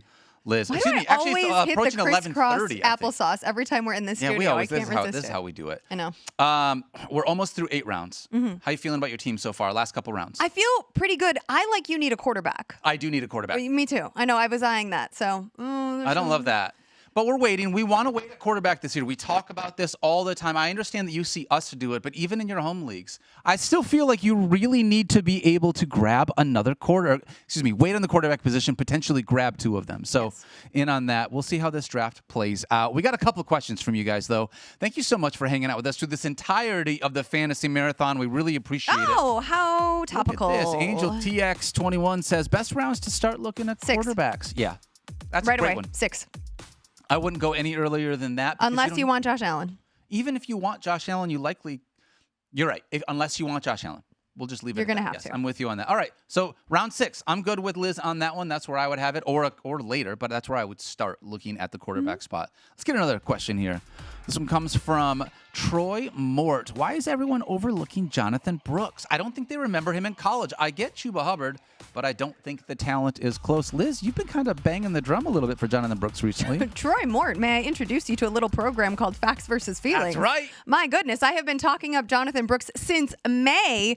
I have a bold prediction that he could potentially start the season as the team's RB1 and certainly unequivocally and without doubt overtake Chuba Hubbard as the number 1 producer in that backfield by Halloween. The reason he's not being drafted is because his ADP is a little bit buried, and honestly, I think he's not coming up high enough when people see those next 10 players. Agreed. You have to scroll a little bit because of the rankings and the projections to find him. Otherwise, he'd be off the board. And that's a good reminder. I might take him. Yes, and there's a good reason for us to be able to say this because there are a couple of guys, a couple of gems every single year that are late bloomers in the fantasy game, which means their ADP hasn't risen to get them up into that same spot. So a lot of times when you're looking at your draft board, they're just buried a little bit farther down there. Just because they're farther down doesn't mean that's a reach for you to Doesn't mean you can't scroll. Exactly. Sometimes you just got to look for the right values. All right, let's do another question here.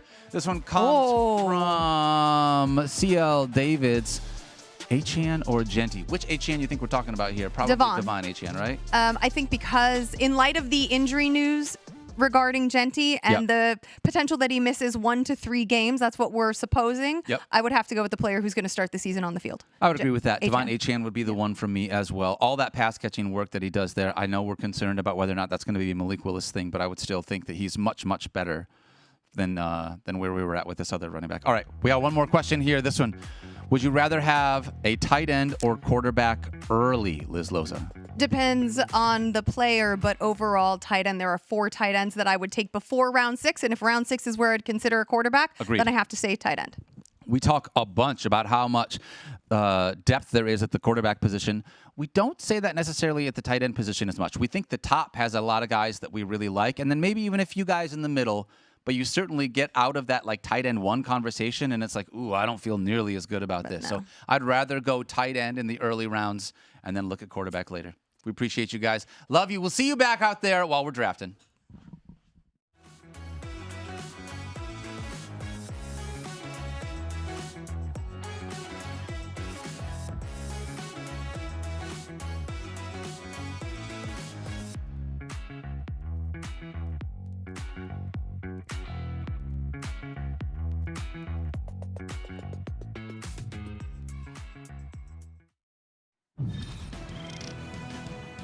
There we have it. 2.04 million teams drafted since yesterday. We are in the midst of drafting our own teams right now as we've made it to round 8 of the ESPN 2026 Fantasy Football Marathon mock draft. 10 teams here. We've already made 1 pick in round 8. That was Tyler Fulghum, made from 35,000 feet up in the air. Dan Graziano, round 8, pick 2. Who are you taking? Draft still paused.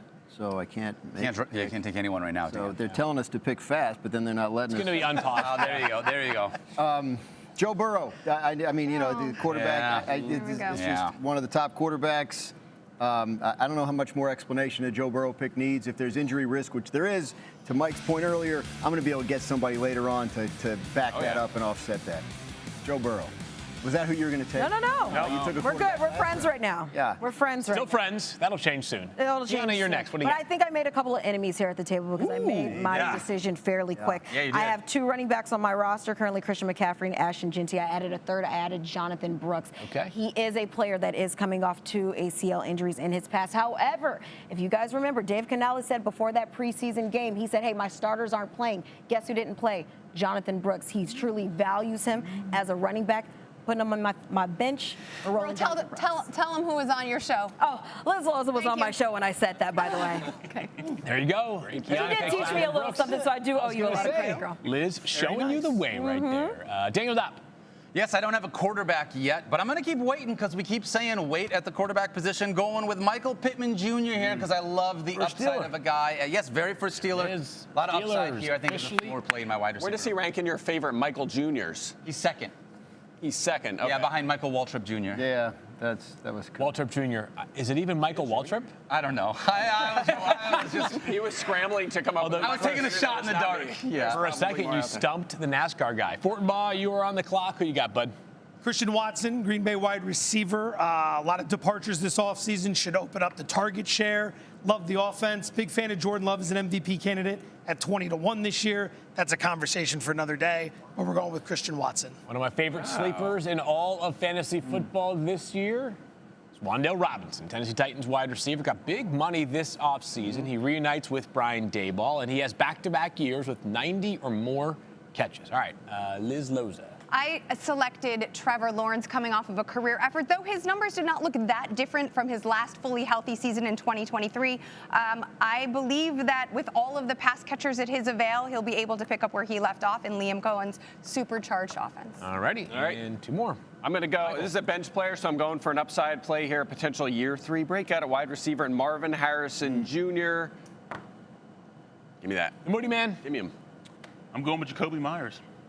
You talked about that. You kept waiting. You keep on smashing there. Yeah, he's available. Let's do it. And Adam Schefter, the final pick of round 8. The one position I have not filled is a position where there's still a good player available, Sam Laporta. I now have Jahmyr Gibbs and Sam Laporta. All right, Laporta battling back right now from that back surgery last year, also dealing with a bit of a hip thing going on right now, but we have made it through 8 rounds. We're going to continue to draft this. It's all going to be available on ESPN.com. We're going to come back with some analysis, but be a part of the 2.043 million teams that have been drafted on ESPN Fantasy since just yesterday alone. Wow. Incredible numbers, absolutely crushing it. We'll wrap up these teams when we return.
All right, Mike Clay here back with Eric Moody, and we have more questions, so let's take them from social and dive right in as we finish up this fantasy draft. All right, let's do it. See what we have. Thoughts on drafting players on the same team? Which teams would be acceptable to do so? What are you thinking? Yeah, I'm okay with that. One team that comes to mind, like the Dallas Cowboys, because, they got George Pickens, CeeDee Lamb, Javonte Williams. That's one squad, and we were talking about on the draft, Jacksonville Jaguars. A lot of fantasy relevant players there, so those are two that come to mind. Yeah, I don't feel super comfortable if I have like 2 receivers from the same team necessarily, because if something happens to the quarterback, it could be a disaster. But running back, receiver, quarterback, but receiver stack, something like that is totally fine. All right, what do we got next? If I take Jahmyr Gibbs in the first round, full PPR, who should I target in the second round? That's from Nicktron123. All right, what are you thinking? I'm thinking with this because if you're drafting Gibbs, it's either likely number 1 or number 2. So when you're coming back, you're going to have 2 picks close together. So I would end up taking a running back and a wide receiver. Running back can obviously thin out quickly. So I want to make sure, at least going into round 4, I at least have 1 to 2 running backs. So I'll definitely go running back, wide receiver. Really good point. 2-3 turn, you want to already have 2 running backs. Yeah. Once it comes way around, it's going to be rough. All right, next question. All right, we got Space Bop 4. Marvin Harrison Jr. breakout year? Question mark. Well, I just drafted him with my final pick of the draft. So what do you think, Eric? Well, we know from last night on the show, he was a candidate for where I'm never drafting again. Just after the first two seasons, right. you know, he ended up finishing as the wide receiver 41, then the wide receiver 39. So I am opting out on Harrison Jr. I just don't see the breakout. Yeah, okay, totally get it. Let's do another question here. We're still drafting, by the way, as we're talking here. So if we're looking down, that's why. We have at Driz, Y1D, in a 12-team keeper league, do you keep Ken Walker round 4 or Judkins round 17? Eric, I think this is a layup call. I'm going Quinshon Judkins. I think there's a little bit of a gap between Walker and Judkins, but the value here is unbelievable. You're getting maybe 2 rounds on Walker, but you're getting, almost 10 rounds or more than 10 rounds on Quinshon Judkins, who I like a lot, especially in a keeper league. Yeah, and that's exactly what I'm thinking, because it's just such a good value for a running back that's going to see the amount of touches that he's going to see in 2026. So, all right, that's it from us. Thanks for watching. All right, thanks. Fantasy football is back, and ESPN Fantasy is now the official game of the NFL. Managing your team in the ESPN Fantasy app has never been better. Weekly rankings, tools, and analysis from ESPN's top experts are there to help make lineup decisions, along with trending and recommended players customized to your roster. But now, when the game begins, you can track every scoring play, touchdown, and watch NFL highlights with our all-new Matchup Moments feature. During live action, see all the touchdowns that your team has scored with My Touchdowns and celebrate your TDs with Fantasy Celebrations. Download the ESPN Fantasy app or go to espn.com/fantasy to get started.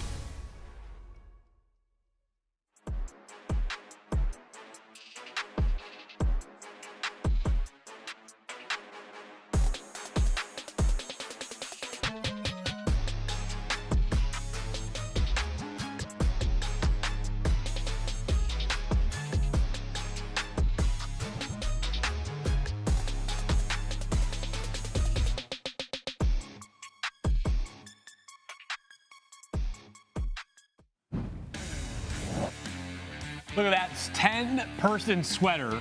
That's amazing, a lot of fun there. Good camaraderie. I think that was Dana with the photo cred. Shout out Dana Jackson, an amazing job here. We've had a ton of fun throughout this fantasy football marathon, and there have been a lot of people drafting.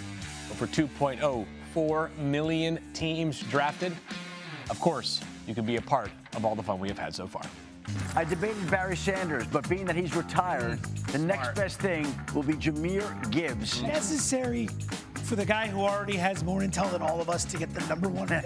I'm on Ross St. Brown. That was my pick. I should have had it. I hate you. Daniel Dopp, America's favorite Lions fan. That's true. I feel like Mama Dopp. Your bookie? Oh, Kim Robinson. You have Eminem. I thought that me and Dan Graziano were friends. Yeah. You know? My contacts were in for too long, and they died. Who else was in the sauna? Was there someone else in the sauna? Bit of a different strategy than Dopp. I like to draft guys that play. I almost feel like the Denzel Washington gif where he's like, Just bring Tyler a cookie in the middle of your In here, pick. Mark. I need some milk with this cookie. Well, I'll have to get my revenge either in the 7th round or next year when he's drafting from a submarine. Highest number of rushing scores he's ever had in his career. Oh, Liz, not now. oh wow. There was something funky in Mike's milk that he was drinking apparently there. The curse is on now, The Miz. You look like a complete moron right now. Not even in the room, and Looking out for you, we my can't friend. cut his audio off. We've had a blast, that much is for sure. A big thanks to Tyler and our friends over at United for making the first ever fantasy football mock draft on an actual flight take place.